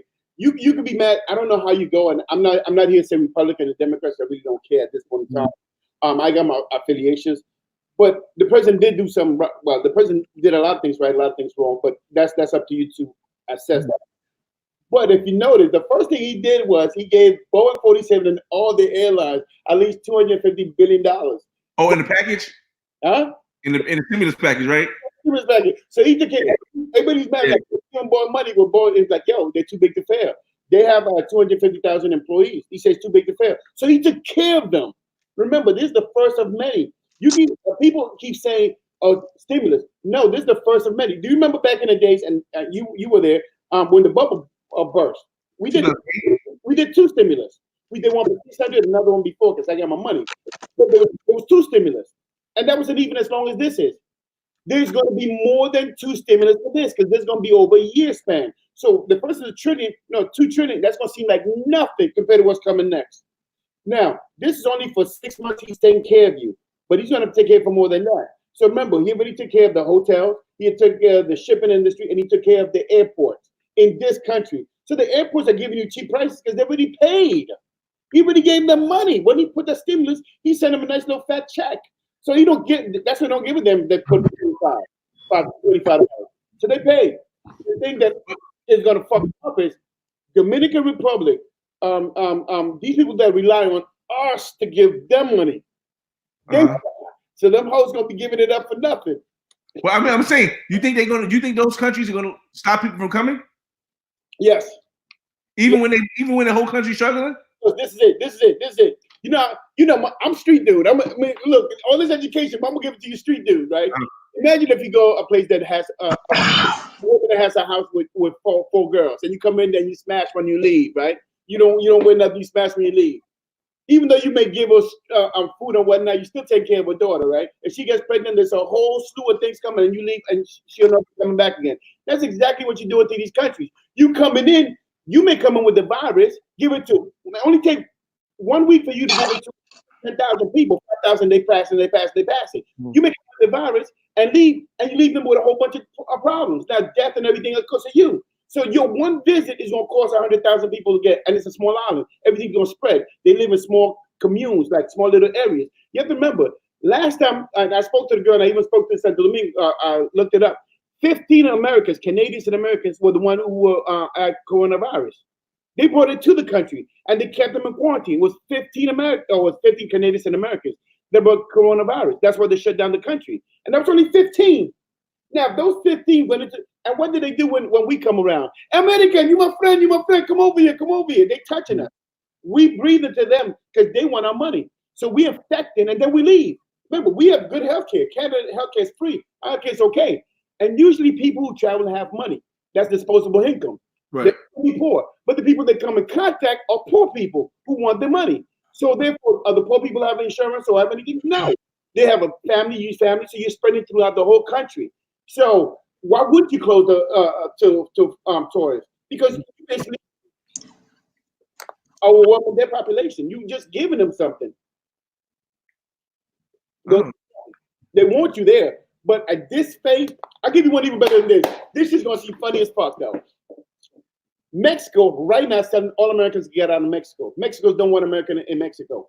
Mexico are telling Americans, you're making us sick, so they prejudice towards America. Right now, they're throwing all Americans out on site. Mexico's throwing all Americans on site because they closed their border and said, Americans are making us sick because you guys are sick, and you come in our country making us sick. We don't want none of you. Fuck the borders. Mexico is throwing Americans out, right? Before, they couldn't get enough of us. But now, this thing is here, Mexico coming, they're prejudiced towards Americans. They said all Americans are contagious. Brian Boyd said they said Mexico building the wall to keep Americans out. Yeah, they threw all of us out, and they said we're contagious. We don't want you there. But 2 months ago, they were kissing our asses. Now they're throwing us out. Honestly, it wasn't even 2 months ago, bro. Because I was getting ready to go this week, and 2 weeks ago, my passport action was over there for spring break. We still have a spring break over there 2 weeks ago. Mm-hmm. So now they're against us. Now they hate us. They don't want us there. That quick. They close their borders to us. They don't want no part of us. I don't know, man.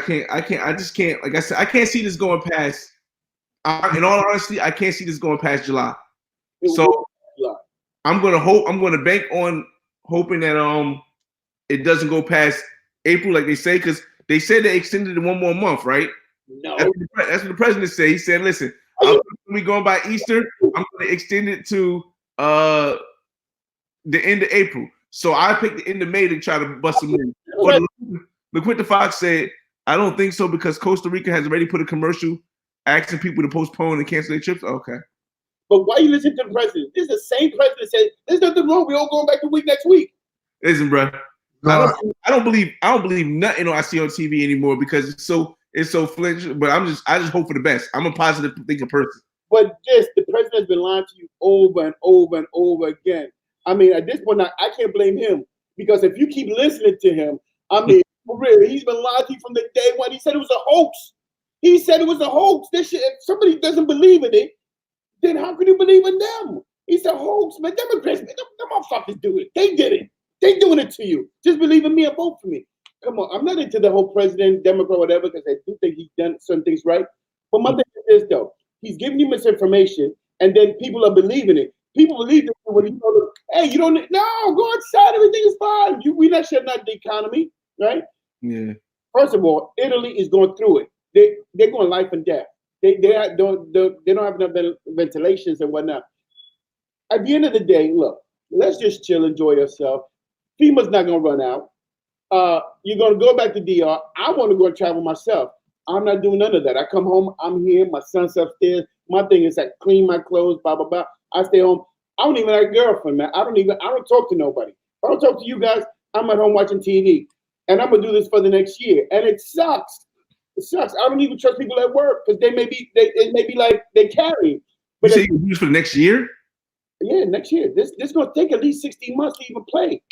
You never play for a while. So you about to not get no box for a whole year? Yeah. Damn, that's just man. You know, I'm scheming like, damn, we gotta call. But then I'm thinking she may have it. But that's why I need to get this shit. I need to get some sort of it and find out that I have it so I can move on with my life. But my thing is this though, for real, this is gonna take a long time because it ain't you. It's never gonna be you. It's the people you come in contact. Just like Colbert. That's right. Colbert, the center. It wasn't him. It was everybody contact's gonna get it. It's gonna be your grandmother, your aunt, your cousin, your nephew. People you don't expect. Those people gonna be dropping because you have it. That's why you wear the mask. The mask is not for you. It's about it's the people that you may infect because you don't know you have it. And since we don't have enough tests, because for whatever reason you don't have a test. And the thing is, we need to know who has it. Because if you know you have it, let's say you go to the doctor and tell you, hey, I don't know your real name, but they say you have it. Okay, I have it. Now I can wear a mask. Nothing's happened to me. I'm a carrier. Nothing's happened to me. Let me wear a mask. So I won't go to my aunt's house and when I come in contact, I'll be way more. I take more precautions knowing that I have it. You see what I'm saying? And nothing's gonna happen to me. If you know you have it and nothing's gonna happen, you're cool with it. When you don't know you have it and you're talking to people without a mask, that could be your aunt, cousin, and they have a weak immune system, and you don't know what kind of system they have, then you killing them. So that's where you wear the mask. Well, the mask's not for you. Nobody cares. No mask for you. It's for other people. Yeah, I mean, I'm all for it. Like I just tell my grandmother I call her on Uber. I mean, I call her on Google Voice or something like that. Well, what's that? But what's that? We video chat. But yeah, going a year without some box, I don't know. You guys are better than me. I guess it might be a older person thing. I'm not. I would 10 days in, I'm already knocking something down, man. I'm just listen. Yeah, I understand what you're saying, man. But at the end of the day, man, I don't know. I want this shit to be over myself. But everybody got to live through something, man. We lived through 9/11. We're gonna live through this.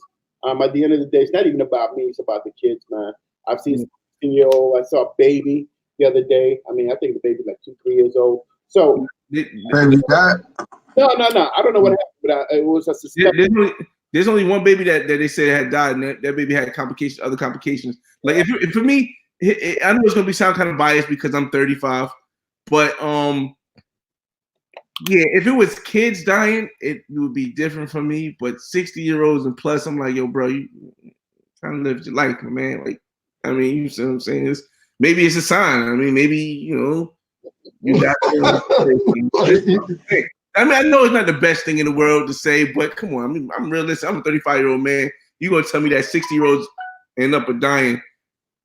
I feel for them, but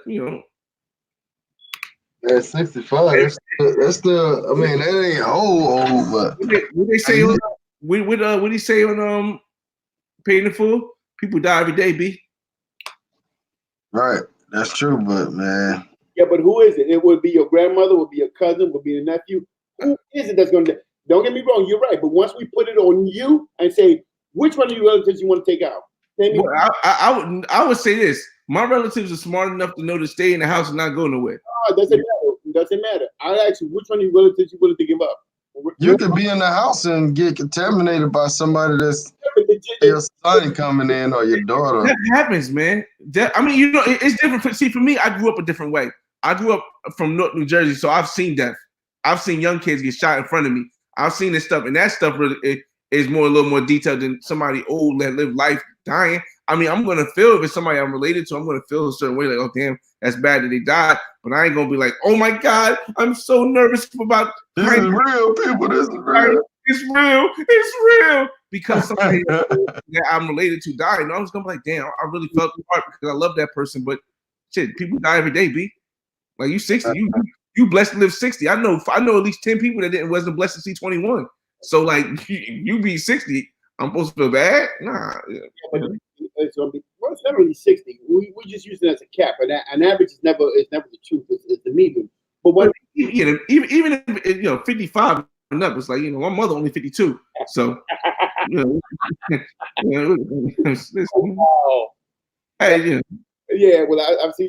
Okay, I respect your opinion because at the end of the day, you always got to respect your opinion. But my thing is, who is it? Who is that? Would it be tailor-made? He's in his 50s or 57, after he said last time. Will it be this person? Will it be me? You don't know who it is. I mean, at the end of the day, it could be anybody. Would it be, like I said, Chris Cuomo that just got it today? Who? Jackson Jeter said, Flyboy, would you smash if you did a 2-year bid in jail, bro? That's why I don't do nothing to put me in jail, because I know there ain't no boxing jail. You know what I mean? If they ever put boxing in jail, I'll be starting to take more risks.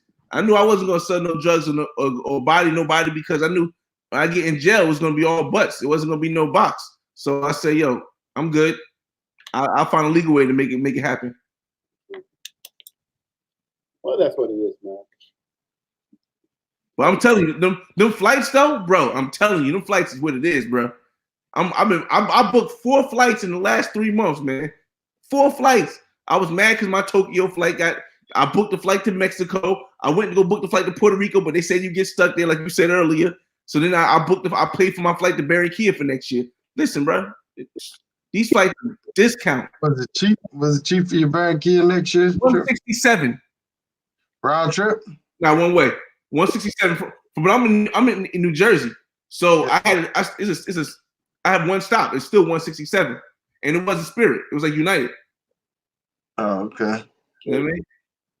Yeah, I wouldn't mind going. Tell you the truth, I put a scarf on and I'm done. Yeah, Branjor, if it's open, you got to go next year, man. You've seen the videos from this year, man. You got to go next year if it's open. I'm going next year for sure, bro.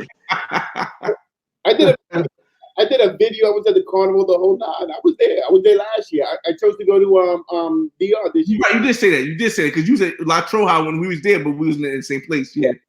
I was in Barranquilla. I was in Barranquilla on 87th Street, but I did that whole thing. I was smashing it. No, I shouldn't say that. Cat out the bag now. No, but yo, on the side note, roll the tape. What's messing with they was mad because I made that black man's guide to Cartagena, bro. Who was mad? A lot of people, brother. I was like, oh, that's funny, but they starting to hate on you now. Huh? Oh man, I felt it. I felt the burn from like 2 days. I was like, oh, that's funny. Like, man, I be getting all kind of emails and bullshit. Yeah, somebody tried to put a privacy thing on me twice.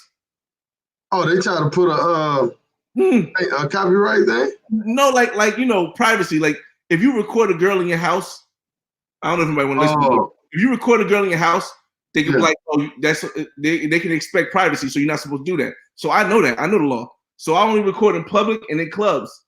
And they thought I didn't know the law, so they applied for YouTube. YouTube said, man, you get this shit out of here. And then they did it again. And now let me put it up. Let me put a link to your channel. I don't want to tell who gave me the scoop because it's the homie, but the homie gave me the scoop. It's like, yo, it's like a group of chat room. I don't know what chat room it is. A group of travelers that's like trying to start a petition to get my video taken down. So it's kind of really? Yeah, but it's cool. It's a WhatsApp group. Yeah. Yeah, it's tough, but it's cool. Yeah, you know how they go. Yeah, Are they in the video? Who the guys? No, the guys they're Black Americans. They in the video in your video though? No, they're not in my video. They're just random Black Americans who seen the video because it's probably wrong podcast, but because I was talking about price and everything, I was talking about the girls. And it was like, so a lot of a couple girls that was in the video, like one girl was in the video. She contacted me and she was like, it was crazy with it because I was getting ready to have a threesome with her, and she came late. Like I took one girl home and she came late, so I was like, nah, you can go back. I'm good. And because of that, she got upset and she was like, oh, don't put me in the video. I'm like, listen, it's not a private area, so I blocked her face out just because I didn't want the hassle. But YouTube didn't tell me I had to block her face out or nothing. But it is what it is. Comes with the job, man. Yeah, and there's no Flyboy link right there in the channel. This is my first time really getting that much from us, man. It kind of threw me off. Like I seen when you was going through it, and I don't put negative. I don't put the energy in the air because I'm too positive of a person. But it just threw me off. Like wow, like this actually helps people, and you guys are like, ugh, tough. But okay. Hey, sidebar, is Hits More open? Newport Mall?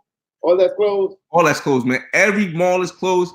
And the badness about it is that like I said, you and I, we get paid still. Hey, Rich, ain't you still working too? Yeah. Well, I work in the automotive business, so we won't shut down at all. But we won't have no cars in about 2 weeks. To be honest. No, we're really about another week. We'll be out of cars, man. I'll be out of work.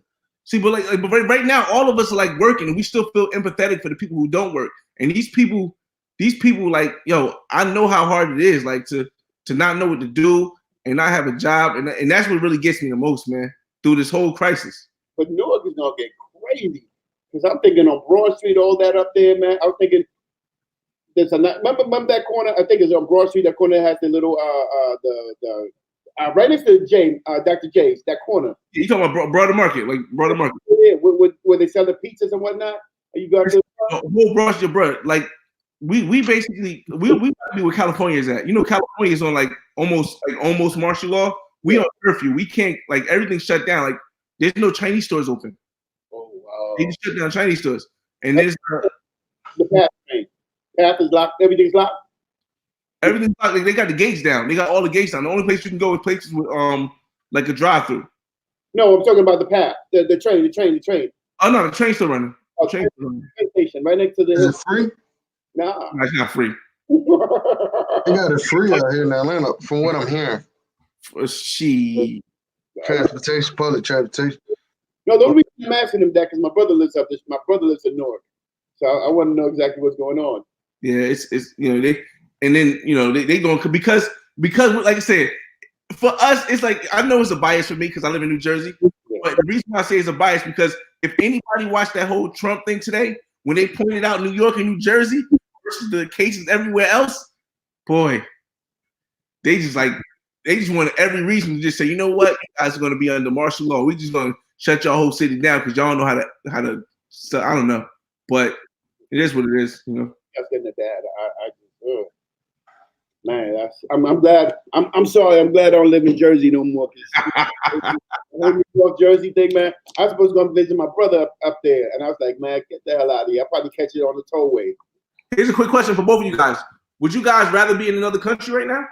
Yes. In a heartbeat. Oh man, I'd rather be right here. Fuck that. I had a choice. I had the choice because my job was letting me say I can be quarantined. I could have stayed in Colombia, but I chose to come back here because my kids are here. Oh, okay. Right.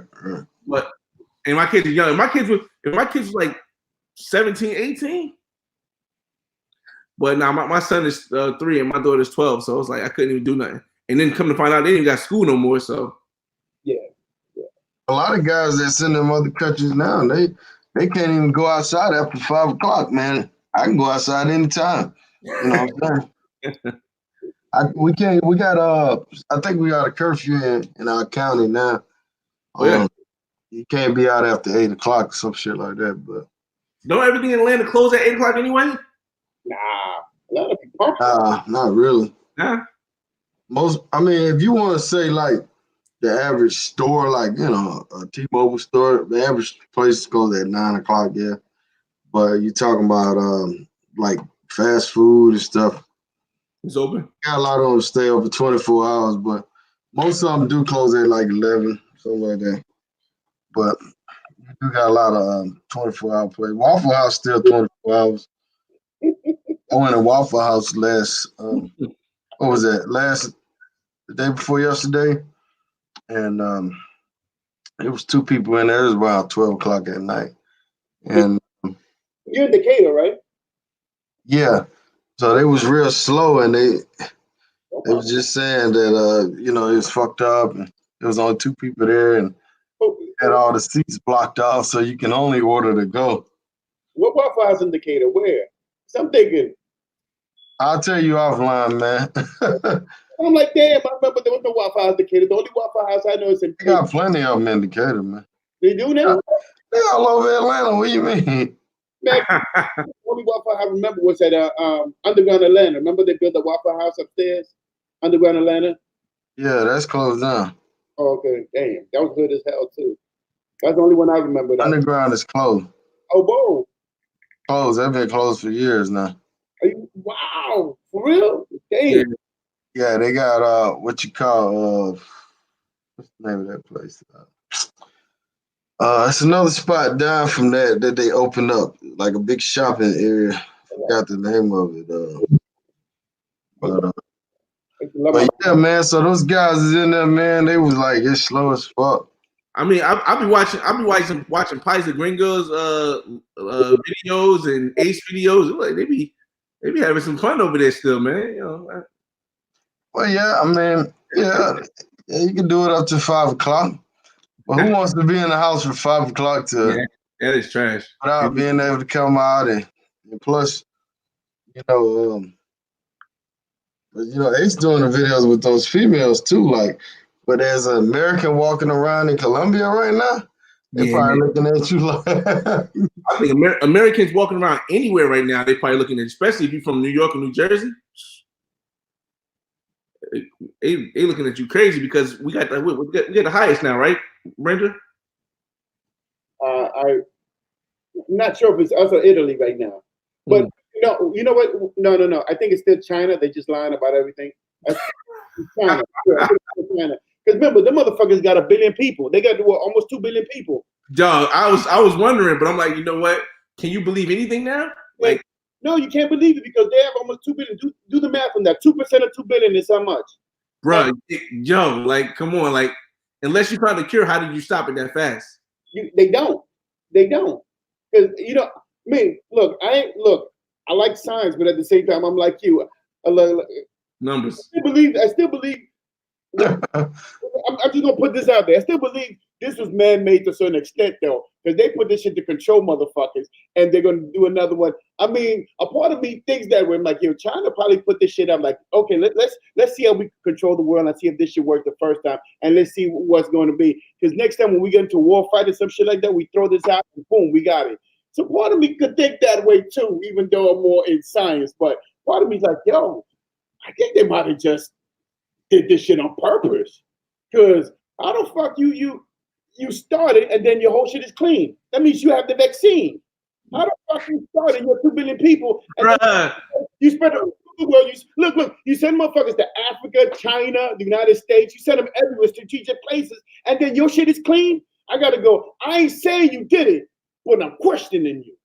You know what I'm saying? You like, damn. How the fuck everybody else is hurting and you chilling? Oh, we built all these hospitals. How do you know that? Wait, 2 things right here. Meanwhile, China doing good, everybody back to work. And then Brian B-Dot said no public officials or famous people got the virus in China. Dog, you got Brandon. You might have a point, man. You might be onto something, man. And then they start buying shit. Something. China's buying stock. Wow. Look, think about it. All the stock is down right now, so they can come in and soup everything.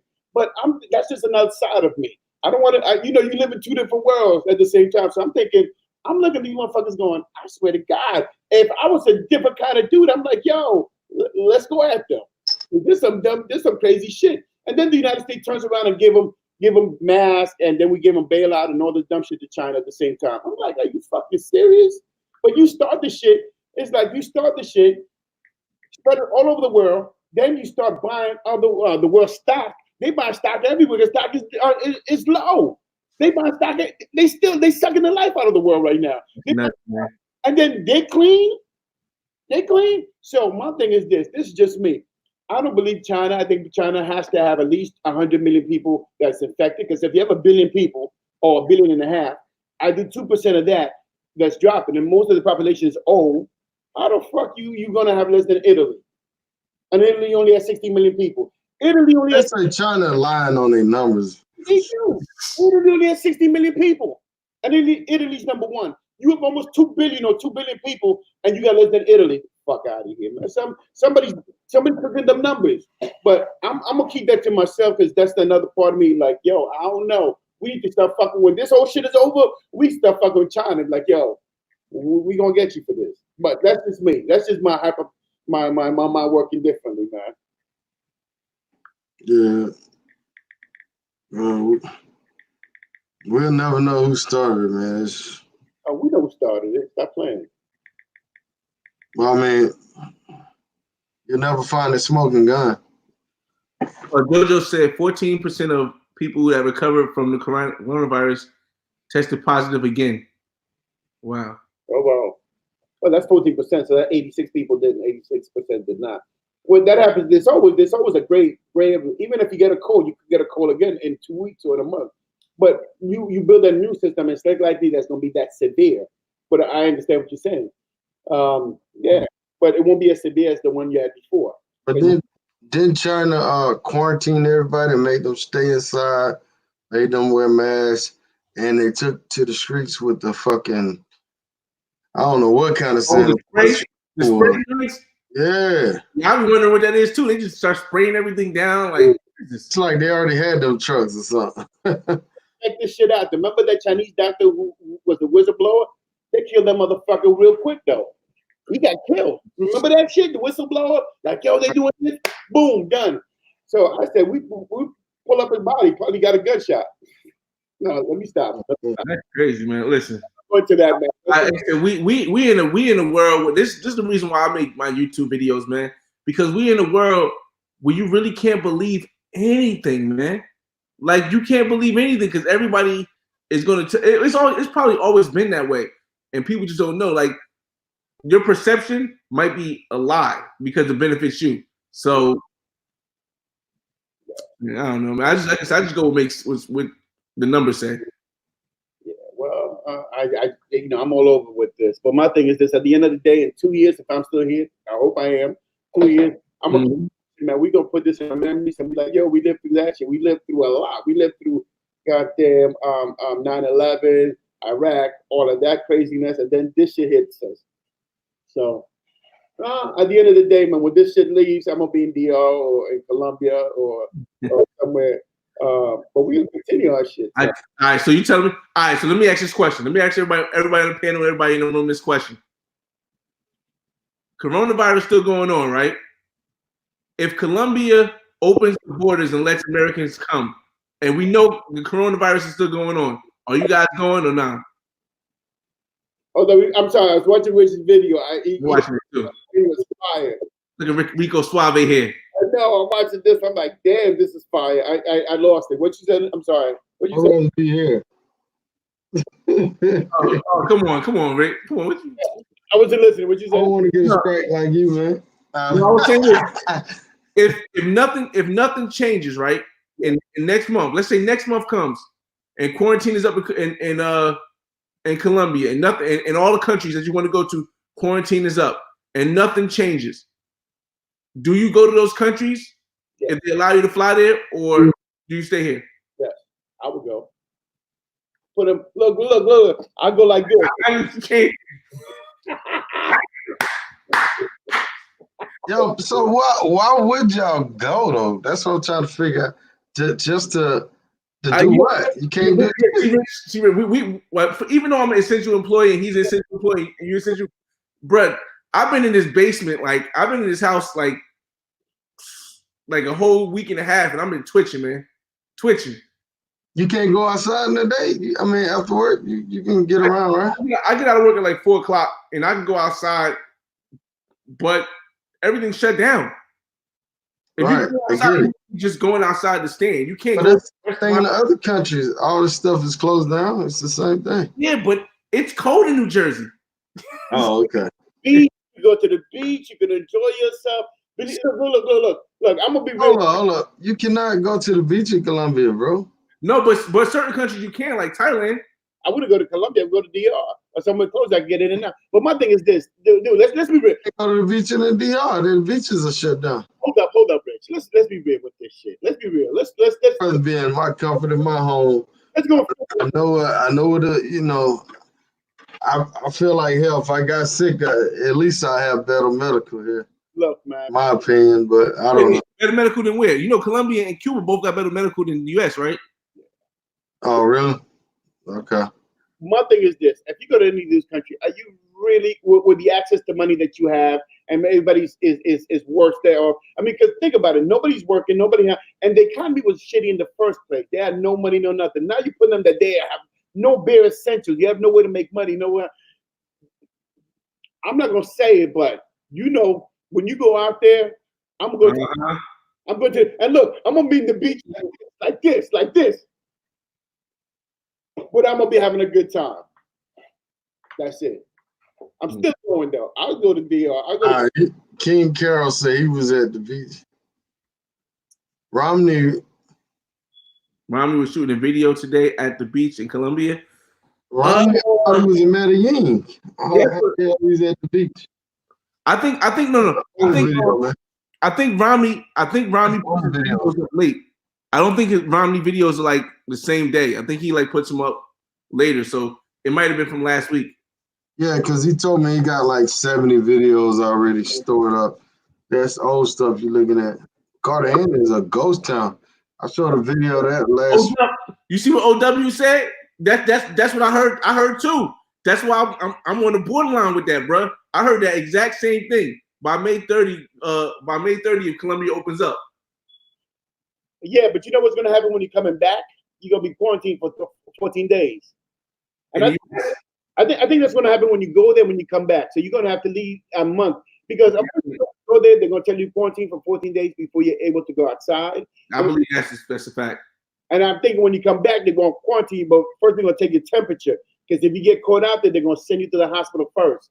So I'm thinking it's gonna be something like that. And then the amount of time you're gonna spend in the airport is gonna be crazy. So I mean, but I think you'll lose a good 30 days just going there. Might be because of the quarantine issue.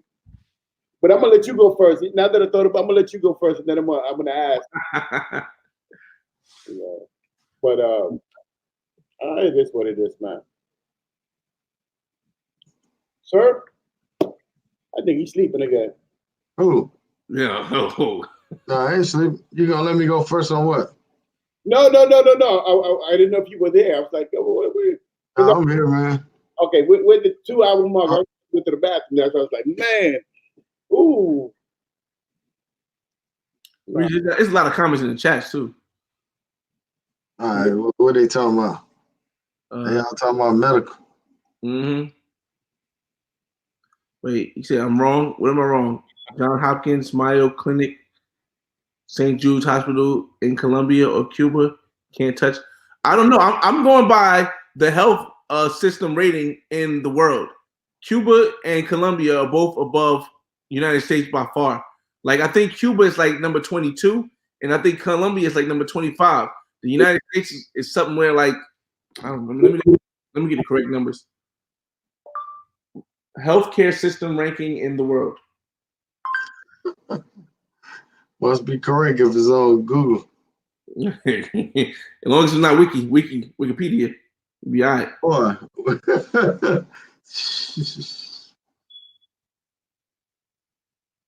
Okay, here we go. The United States. No, wait. Colombia is number 22. And United States is number 37. Of what? Health? Use the bathroom real quick, brother. I just went. United States is number 37. Colombia is number 22, 23, 22. My fault. Colombia's good. I like Colombia, man. I like Colombia. I like Medellin a lot. Medellin's a good spot. I like Cali. Yeah, I don't want to do Medellin until Ferrer de Flores, because when I do Medellin, because of how I did Cartagena, I got to make sure I give Medellin the same due respect, because I want to be able for people to be able to see the difference in both at its peak. But you know, Medellin is different than Cartagena. Cartagena is it's a black town. Medellin is basically a bustling big town, and Medellin is more urban and it's more cultured than Cartagena. Cartagena is basically more beachy one side, touristy on the other, and then the local part is crazy because I like going with the locals. And when I'm with the locals, I have a good time with the locals. And I tend to like Cartagena when I go to the locals. Tell you when I go downtown Cartagena looks like Brooklyn, which is weird. I went down to Cartagena, everybody's drinking on the corner. It just looked just like Brooklyn to me. So I really enjoyed Cartagena. But if I'm going with the locals where there's no Americans around, everybody's acting crazy, and everybody's just there, and everybody knows your name. So I think that was fun. But I've been to Cartagena a few times, and I did my birthday there last year. I was there for like 15 days. Cartagena's fine, but I like Medellin, but I like more Barranquilla. If I was to choose one, I'd say Barranquilla, Santa Marta. I'll go more that side. Because of this whole situation here, like I was getting ready to go buy a third house once I finished refinancing. I was getting ready to go buy a third house in the States so I could produce income. But this situation here made me know that it's time to go buy my place in Barranquilla as soon as I get this refinance. What part of Barranquilla? North Barranquilla, yeah, in Rio Mar area. Okay. So I'm gonna get like a two bedroom condo probably. Yeah, up in the north. Yeah, I stayed there this year, and it really I stayed in the It's the best part. I loved it out there. Yeah, I really did. It was a dope part, man, and everything was right there. So yeah. What street was it? Like 86th Street? What were you on? I was on 84th and 59th. I was right there too. So you went to when you went there. If you went across the street, there's 3 clubs up there. Did you go to that little shopping center that had those 3 clubs? I have I was like downstairs from my from the Airbnb I was in was Olympica. It was a 24-hour Olympica. Yeah, that's it right there. It's in the corner. It's in the corner. Yeah, it was in the corner. And there's a shopping center upstairs. Yes. Yeah, that's the one. There's 3 clubs there. I didn't know it was clubs there. Huh? I didn't know it was clubs there. Yeah, there were 3 clubs up there. If you go to that champ, because and the club wanted to charge me like $5 for beer, and I'm like, get out of here. So I went down to the champion. I got it for 50 cents. I definitely like that area was dope, man. This shit was dope. I loved it out there because the police station is right on the other side. It's like a little bullshit park. There was a police station right in the corner. I went to the Turtle. I did all that shit up there, and I loved it. I was like, wow, it was nice. And better than in Cartagena, I can get a better price than I can in Cartagena for better quality. Like an apartment over there was like 60,000 max, but in Cartagena, a 1-bedroom was like 70,000 in Boca Grande. Yeah, but my boy had a condo because I rented out a penthouse out there, and it was very cheap. It was like 4 different floors in it because me and my people were there, like 4 different floors in it. And he said, man, he bought it. He said, I bought this like 10 years ago at 27,000. He goes, equivalent prices. He goes, yeah, because it was a neighborhood that nobody wanted. He goes, all the girls were here and it was crazy, but now they made it into condos because it was a regular hotel made into condos. Mm-hmm. Like killing just on Airbnb. I said, I know, because my room was overlooking, which is, I'm gonna give you this story, man. This is the crazy story. That's how I don't drink no more. I was chilling. Oh man, I shouldn't tell the story, man. Anyway, fuck it. I rented this penthouse, and I'm drinking, and I'm with a friend. I'm just gonna say I'm with a friend, and we drinking. And I'm getting really wasted one night, and I can swear I thought she slipped me something because I woke up like 6 hours later. I'm on the roof, on the edge. I'm on the 16th floor, butt naked. This is Barranquilla? This is Cartagena. Okay. Cartagena. I'm on the roof. Listen to me. I'm on the roof at 4 a.m, butt naked. I'm on the roof on the edge. If I fall down, I'm dead. I'm on the edge, and I wake up. Boom! I wake up. I'm like, where the fuck am I? And when I look down, I'm 67th floor up. I'm on the edge. And no, hold up. I'm on the ceiling. Please understand. I'm in the yeah. On like the edge on the ceiling, and there's a little thing. There's nothing stopping me from going over. And I don't know how I got there. I was like, yo, last thing I know, I was chilling. And like 8 hours later, I'm waking up, I'm butt naked without my glasses on the 67th floor on the edge. I said, man, I'm never drinking again when I go out here. But that's a little story for me. Anyway, that's why. Yeah, I know. I told my people, they were like, yo, you crazy. But I'm like, yo, this shit was wild, man. But we had good fun up there. I don't mess with Cartagena that much. Wait, Robert Miller, I'm trying to follow the chat too, because he said Fly never said what category he was judging. Quality is more important. Yeah, quality. That's what I was talking about, Casey. I was talking about the quality of healthcare. The quality. The list I gave you was the quality of healthcare in the world. And yeah, that's what I said. And then y'all using y'all stimulus checks to book flights.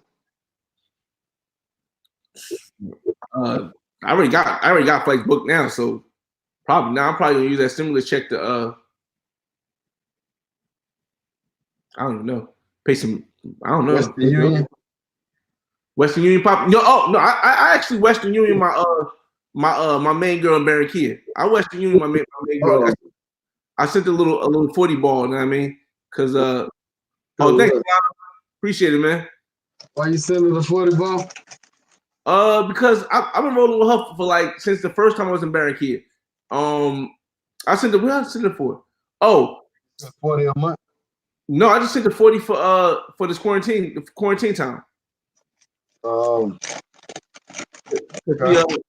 She didn't ask for it. I just said, send me 40, man. Huh? I'm fucking with. Oh. She said she gonna give me 40. Did you see the show I had the other day with the dude? Nah, I heard you was snapping. Dude was sending like money to DR every month. Like, oh yeah. Oh yes, I did. When the guy and the guy wasn't even listening to you guys. It's like he had his own ideas of what was cool. And wasn't he sending like $300 a month? Yeah. Yeah, that was wild, Pete. Said 200 on average. Dude, my whole rule is this: if you can't Milano, of course that one time, yeah. But if a woman cannot sustain herself when I'm not there, I don't really want you. You know what I mean? Like when I'm there, I'm going to treat you right. Like when I was there, my main girl, that's the only one I spend money on. I outside of pros, I actually bought food for her whole family. Like I spent like $110 on some food for her family, a lot of food. But that's a one time a year thing when I'm there. But if you asking me for, as soon as you ask me for money when I'm not there, clip, it's over. It's over. Mm. And I got mad. I got like 3 girls that asked me that first year. And I was like, nope, it's over. Wait, FYI, the top world America. 200 a month. Now that's crazy. On average. Yeah, that's how much we're paying. I appreciate it, Travel. I'm in Milano. I appreciate it, man. So dude is a stimulus check. The realest thing is that United States is the only people gonna be getting stimulus checks. You think they give them out in DR? Oh yeah. Well, you know them other countries like Europe and stuff. Oh yeah, they got different places. They get some of the places getting $2,000 a month. Yeah, because they got that whole 80% they'll pay you while you're on sick leave. But I'm talking about like the country where we go to a lot. It's like Dominican Republic, Colombia, Brazil. I don't think none of these countries giving stimulus checks. You've been to Brazil. I was there. I've never been there. I'm gonna go there next. Yeah, it's nice. I've been to Sao Paulo. And, you've been to Brazil, right, Flyboy? Yeah, I've been to Sao Paulo, Brazil. Do they have any WhatsApp groups for the Brazil that you know? They got the WhatsApp groups for the Brazil. There's a lot of Facebook groups for Brazil. There's John Thompson. He's in one group, the Black Man's Option. That's kind of like a Brazil thing. What else? And then these are all free Facebook groups you can just log right into. Black Men Travels sometimes is a Brazil group also, but you can Google. I mean, you can Facebook put in the type search Brazil travel, and a bunch of groups will come up. Facebook groups are official too. And what do you think of Brazil? Because I've never been there. I think Brazil was Brazil was amazing for me because I went during Carnival, so it was nothing like it. As far as a visual, there's nothing like. I said, I would show you, but I got a screen share, and I think you go, Big Mike said Colombia giving out $50, 120. You already gave her a stimulus check. Let's see. Let me see. Real quick. Let me see if I can do this real quick. Branjor getting sleepy over there, man. I see you, brother. I'm enjoying this. I'm not sleeping at all. I slept through, man. I'm off. I'm not 2:30 a.m. Oh man, I gotta get my ass on. Right, I gotta wake up at 6 o'clock, fellas. But you know, I'm just trying to. Here you go. I didn't realize it was so fucking late. What time is it? Oh, we about to wind this up, fellas. Yeah, I didn't know it was this late either. Oh shoot, my fault. That's the Flyboy channel. Let me put his link back in there again. How do I do this? What you going back to Brazil? I'm contemplating it because I want to go to Sao Paulo for some events they have out there because like I said, I already did Rio de Janeiro Carnival and it was dope. Like the only thing that makes Colombia better than Brazil because Brazil has, in my opinion, Brazil has better food. Like Rio de Janeiro has better food. The women are more of my liking. I like the curvist women. Like I went to Cartagena. Cartagena women are curvist too, but the Brazilian women they have it's better. I mean it's better. The women in Brazil look better, but the women in Colombia they are more better looking women. If you get what I'm saying. But let me ask you this because I've been to Colombia for a few years now, maybe 4 or 5 years now. Mm-hmm. All of those. But when you don't, the issue that I would have is that you have to speak Brazilian. Do they speak English there? You have to speak Portuguese, yeah, and that was the issue that got me why I put Colombia over Brazil because I don't speak Portuguese that well. I speak eu falo português, você a little bit, but you really got to speak Portuguese. In Rio, you'll find some people that speak English, but outside of the tourist area, nah. So you got to be like, I just don't like feeling that way. That you feel like you just can't communicate with somebody because everything is like there's that barrier. So yeah, Branjor, you're definitely right. I don't know that one, Fly Boy. You look young as fuck. I was there in 2016. I was just skinnier. 4 years ago. Man, listen, that's what that age should do to you, man. Age and travel, it do to you. I was similar. I was in shape. Now, nah, not at all. But Brazil's definitely a place you got to go though, man. And I would suggest you go during Carnival because if you want the full experience, you can go for Carnival and then stay a week after.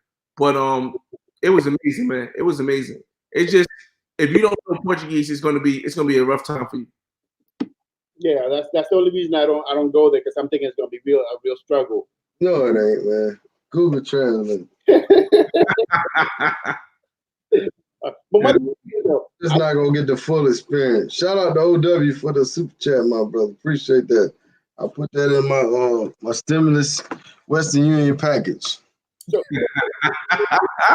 Union package, I like that. So which one do you like better? Brazil, Colombia, DR? Well, you said you've never been to Sasua, but you've been to DR because I saw one of the videos that you went to. It's not fair for me to judge. I'm be real. It's not fair for me to judge DR because no, Milano, Brazil's not expensive. It's a little bit more expensive than Colombia, but it's not expensive. It's way less than Costa Rica. It's way less than America, but it's probably a little bit. It's probably the same as DR actually. probably the same as DR. But Branjor, I was saying I can't really give DR a good review because I've only been to Punta Cana, and that's not really DR. Okay. You know what I mean? That's the real tourist trip. Yeah, that's not really DR. I know it's not DR. So what about Colombia to Brazil? I'm gonna say something. Outside, Colombia has more activities to do because there's more different cities that you can go to in Colombia. Colombia has Cartagena. Colombia has Guatapé. Colombia has Bogota. Colombia has Medellin. Colombia has Cali. Brazil only has Sao Paulo and Rio. So it's very small for tourists. It's very small for tourists. Not even for tourists, just for expats. Those two cities are probably, everything else is still kind of rough. But so if you go there, you probably will learn the area real quick then, because it's small. It's a small area. Yes. Okay. Yeah. Rio de Janeiro, yes. Sao Paulo, no. Sao Paulo is big. It's big. It's hard to learn the area because it's like it's not all like tourists. It's like scattered spots. But yeah, Rio definitely. You can learn. Hey, roll the tape. You went to Rio, right? Yeah, you can learn Rio pretty fast. Now, you said, is there a lot of black women or? Oh yeah, Asian too? It's not a mix. See, the mix of women fluctuate. It's like Rio de Janeiro is during Carnival. Well, Rio de Janeiro in general is like Barranquilla, Colombia Carnival, where all of the things come to one area. Even if it's not Carnival in Rio, it's just a mixture of white women, white Brazilians, black Brazilians, mixed Brazilians. It's just a mixture of all throughout Rio. I'm saying It's a must go. It's a must go. There's no traveling. If you really want to do travel, there's no traveling to go to Brazil. You got to go to Brazil. I agree with that. Because I was thinking between Brazil and Trinidad, and my thing is I will go to Trinidad. I was thinking Trinidad this beginning. You haven't been to Trinidad? No, I haven't been to Trinidad. All right. Yeah, I'm thinking I got to do one of those, Trinidad or Brazil. I did DR this year, and I'll be going to DR at least 3 to 4 times. Are you talking about just going during actual time or going for Carnival? No, just to see. Okay. Here's the thing: if you're going to go to Brazil, you can go to Brazil anytime. If you're going to go to Trinidad, you got to go during Carnival. It's just outside of that, it's just same as a regular spot over here. Because I want to see. Okay, cool. All right, cool. I want to go to Trinidad because the money is 6 to 1, 6.7 to $1, and I like getting the most of my money. Right now, Brazil is 5 to 1. Usually it's usually 3, but right now it's 5 to 1. So I'm like, look, you're gonna get a good value for your money right now. So, but now we have this craziness coming on with the virus. Oh, La Quinta Fox. Now I've never tried Seco de Pollo in Colombia. John Patterson, I agree with you to a limit, John Patterson. To a limit, I agree with you, John Patterson. The limit is 1. When it comes to one-on-one, it's better.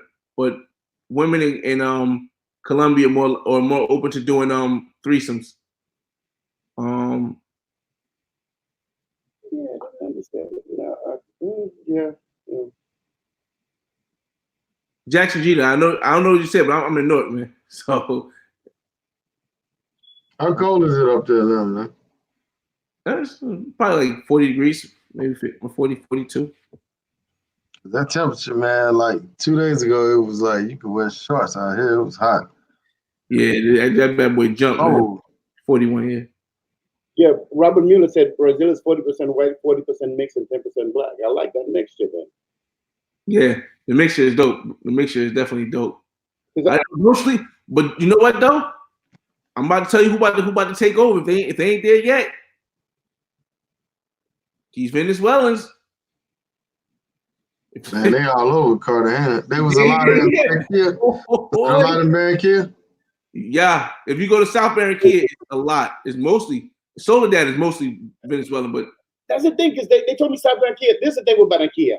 I was in the north and I stayed in the middle part of the 40th Street, but they told me if I went to South Barranquilla, it's rough, and I wanted to go there, but nobody would take me there. I'm like, I told the taxi driver, let's go to Barranquilla Salsa. He goes, you know where you're going? I'm like, nah, but it's carnival. Let's go party. He goes, nah, I'm not taking you if you don't know where you're going. I was like, what the fuck's wrong? So I met this little shorty up there in Champion, right? Mm-hmm. She lived in Southside Barranquilla, and I was staying in the hotel across the street. She's like, yeah, come to my house. I'll treat you right. You can hang over, blah, blah, blah. You can chill with me. You can stay with me anytime you want. And I was like, oh, but then I had to leave. So I kept up with her as a friend, but I never went to South Barranquilla. But she told me, next time you come in, you can stay over here, and I'll show you South Barranquilla. And I was like, all right, but I don't know about. Oh, no. Wait. I didn't go that far now. I didn't say you could stay in South Barranquilla. I'm not staying. I could go to South Barranquilla. I could chill down there. I could party. I'm not staying in South Barranquilla. But the first year I went, I felt the same way you felt. I was like, damn, they tell me South Barranquilla is so dangerous. Yeah. But when I went this year, I said I want to make an effort to go down there and see what it's really like. And it's not dangerous. People just don't have money down there. All right. Yes, I never made it to South Barranquilla, but I'll do it next time out because I love Barranquilla. I love going like at 6, 7 in the morning, seeing everybody running up and down the hill. If you go in the morning, all the women are running up and down. You crack your neck every 2 seconds. All the women are running up and down. Man. O-Dub, you almost fell in love with a Venezuelan woman last month? Bruh. Listen, man. I got this 42-year-old Venezuelan woman right now sending me pictures. She just shot me her shot in the DM. So. Son las 2:10. Rich. The Venezuelans is definitely hitting right now, man. Well, they're everywhere, man. They're everywhere. There are a lot of them in Panama. You know, I'm Panamanian, so there's a lot in Panama. That's another because I'm gonna eventually get to Panama too, man. My cousin, my cousin has a kid with a Venezuelan in Panama. She lives in Panama. He lives in Florida. So he used to go every other week to Panama. That's like 125. He went to the post office. He was there every other week visiting his kids. I think he has 2 with her. But he has a ton of Venezuelans in Panama, man. A ton. But when I go to Panama, I got so much family. I got to be visiting people.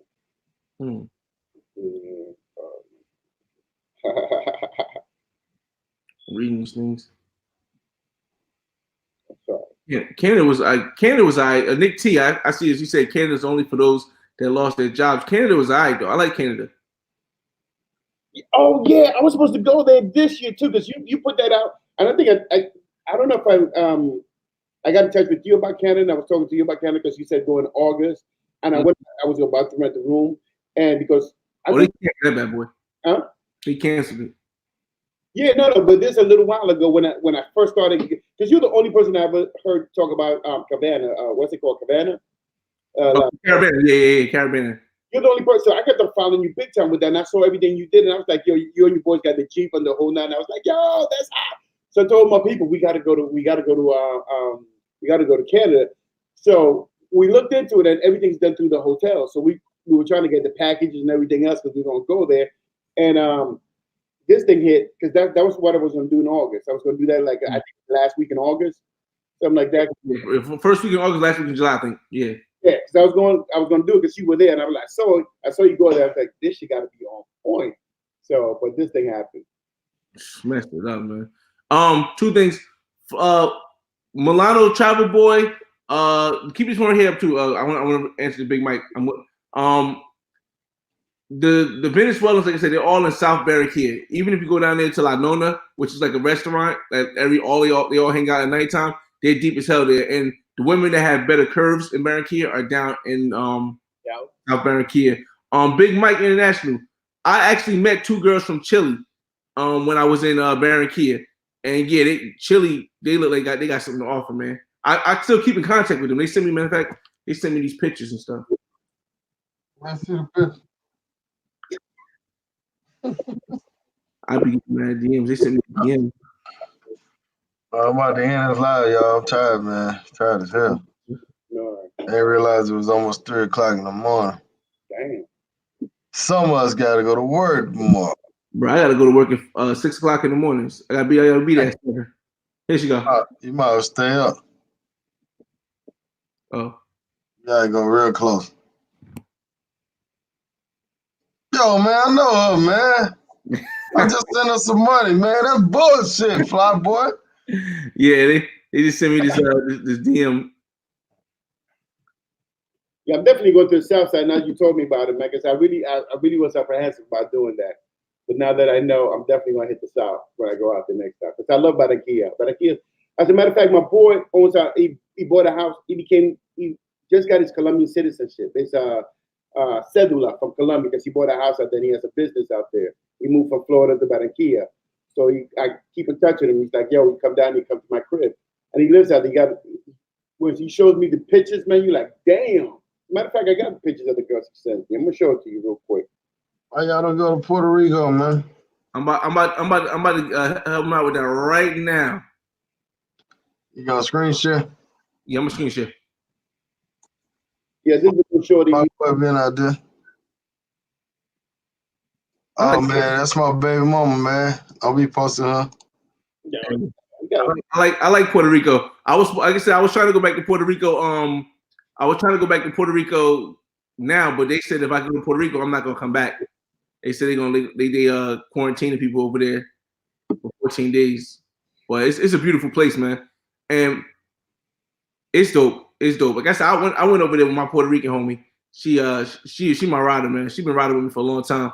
So I definitely I got the vibes, and it's not really bringing sand to the beach when the sand likes other sand. So you know, right.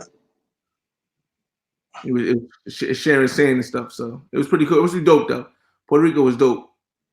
Everybody pretty much speak English over there, or what? Yeah, everybody speak English over there. It's not even like, they don't even approach you as Spanish first. Like they just straight English. Right. Mm.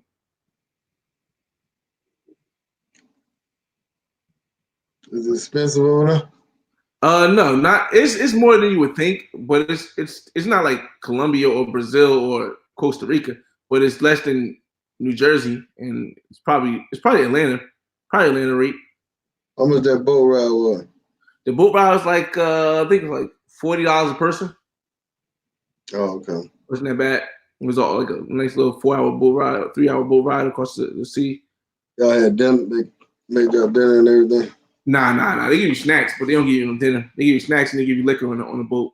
But it's a limit to that. But it's dope. The nightlife was dope. That's why I was trying to find a place, man. You don't understand. When Mexico closed, well, yeah, see, JoJo, it's no dollar benefit because they spend US dollars, but the price for everything is lower than what it is where I live or where, I go over here. But the nightlife in Puerto Rico is live though, man. It's live. The nightlife in Puerto Rico is definitely live. Like if you go to that little market in Mercado, whatever that's at, it's like a bunch of clubs. The women do be like I don't want to mess your thing up. No, you good. Okay. I ain't gonna get monetized in there because all those clips I was playing. Nah, like the women are they approach you. You just gotta have a little bit of game because you can't just come with the cash. You gotta talk a little bit. So, but it's dope. Like something like that right there. You see how the hotel is like on the beach? I would do that right there if I could right now. Just go to the hotel and just sit on the beach. Like that's not a big thing, but can't even fly no more. You said that girl's from Puerto Rico? Yeah, she's from Puerto Rico. She moved to Jersey when she was like 11. And then no, she moved to New York when she was 11. And then she moved to Jersey when she was like 17. And I met her when she was like 30. My boy got the skinny jeans on. I see. Listen, bro. I try to wear them while I can. I know I got about like 5 more years before these guys stop. So, It looked like y'all had a good time. Romantic trip. Listen, bro. What's going through the water? Romantic trip. I like balance, man. I like the balance of showing the activities as well as the women. You know what I mean? That's why, bro, you can ride a horse, man. I can ride a horse. I'm good with it. You know what I mean? Yeah. That might be true, Big Mike. No, Big Mike, that might be the biggest truth ever, bro. For real. Not if they gonna quarantine us though. Fuck that. Yeah, they can quarantine you at Puerto Rico for 14 days if you're from the mainland. There's none or there is. Hmm? There's none or there is a quarantine. Did you say there's no quarantine or there is a quarantine if you go to Puerto Rico? There is a quarantine. Oh, okay. There is a quarantine. That's why I was cautious, because if I go to Puerto Rico and they see that I'm from, they really only quarantine people from New Jersey, New York, and Connecticut. They're not even, and they might start doing New Orleans, because New Orleans is catching up. But anybody from New Jersey, New York, or Connecticut airports, as soon as you get there, they quarantine you for 14 days. So it just blew my whole trip up. I couldn't go to Mexico, couldn't go to Puerto Rico, I can't go to Dominican Republic, I can't go to Colombia. They just like, and I can go to Cali, but I go to Cali, it's worse lockdown than here. So what you gonna do? I can go to Atlanta, but where's in Atlanta? They're starting to lock down too though. They're starting. They're about to. Well, hey fellas, it's been real, man. Definitely, yo. Branjor, thanks for getting to speak to you in person, man. We'll get more links. We're gonna try to get you down to one of these trips. And Roller Tape, man, we gotta get you down to Barranquilla, the carnival, bro. Oh, I'm going next year. We gotta get you down there, bro. I'm going next year. I'm definitely. I should have went this year. Hindsight, you know, but. And I'm hoping that I can I'm hoping that I can get Santa Marta and go there, because I need to go to Santa Marta. I want to go to Santa Marta, but I'm trying to get there before Carnival start, so that after Carnival, instead of going to Santa Marta like I was going to do, I can go back to Cartagena. Because listen, Cartagena, bro, it's a different place. A lot of Venezuelans in Cartagena, especially tonight, boy. Yeah. If you've seen the live I did yesterday, I had a Venezuelan from Cartagena on my live yesterday. Oh wow, I'm gonna see that. Well, yeah. Just I made stuff in the clock tower. I never put out. I was like, nobody wants to see this, man. I just took pictures of it the whole time. I was like an hour or two in there, and then I look around and people have it, and they're getting thousands of views. I'm like, too late for that. No, it's never too late for that, bro. I'm telling you. Yeah, you already dropped your video, bro. Yeah, I just watched somebody drop a video yesterday. Was it Randy? Was it Randy? Or yeah, Roman, yeah. It might have been Randy. Dropped a video yesterday and got like 1.0 views in like 10 hours. Rami gets views because his stuff is just his stuff. Mm-hmm. Yeah, but I have stuff up there. I love the tower, man. And you just gotta keep dropping the videos, man. The views, they'll come. Yeah. You drop it consistently, man. Yeah. I don't know what kind of magic Rami got over there. His shit, I mean, his videos is great, but his channel is like, I don't know, he probably got some kind of advertisement.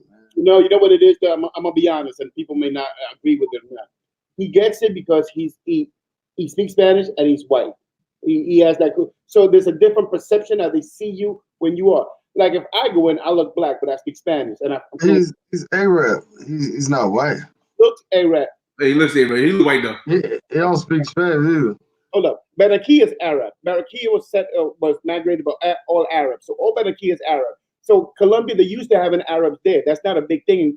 So they have a lot of features like that. Because Shakira, she's Arab too, right? Her parents migrated from the Arab countries. So all of Barranquilla is Arab. That's what migrated up there. So Colombia is used to that. That's nothing new to them. Slavery there and Arabs over there. So, but he looks. So therefore, when he films, it's not like me and you filming. He's not considered a tourist because he's not saying anything. And he speaks Spanish. He doesn't speak it great, but he speaks Spanish fluently.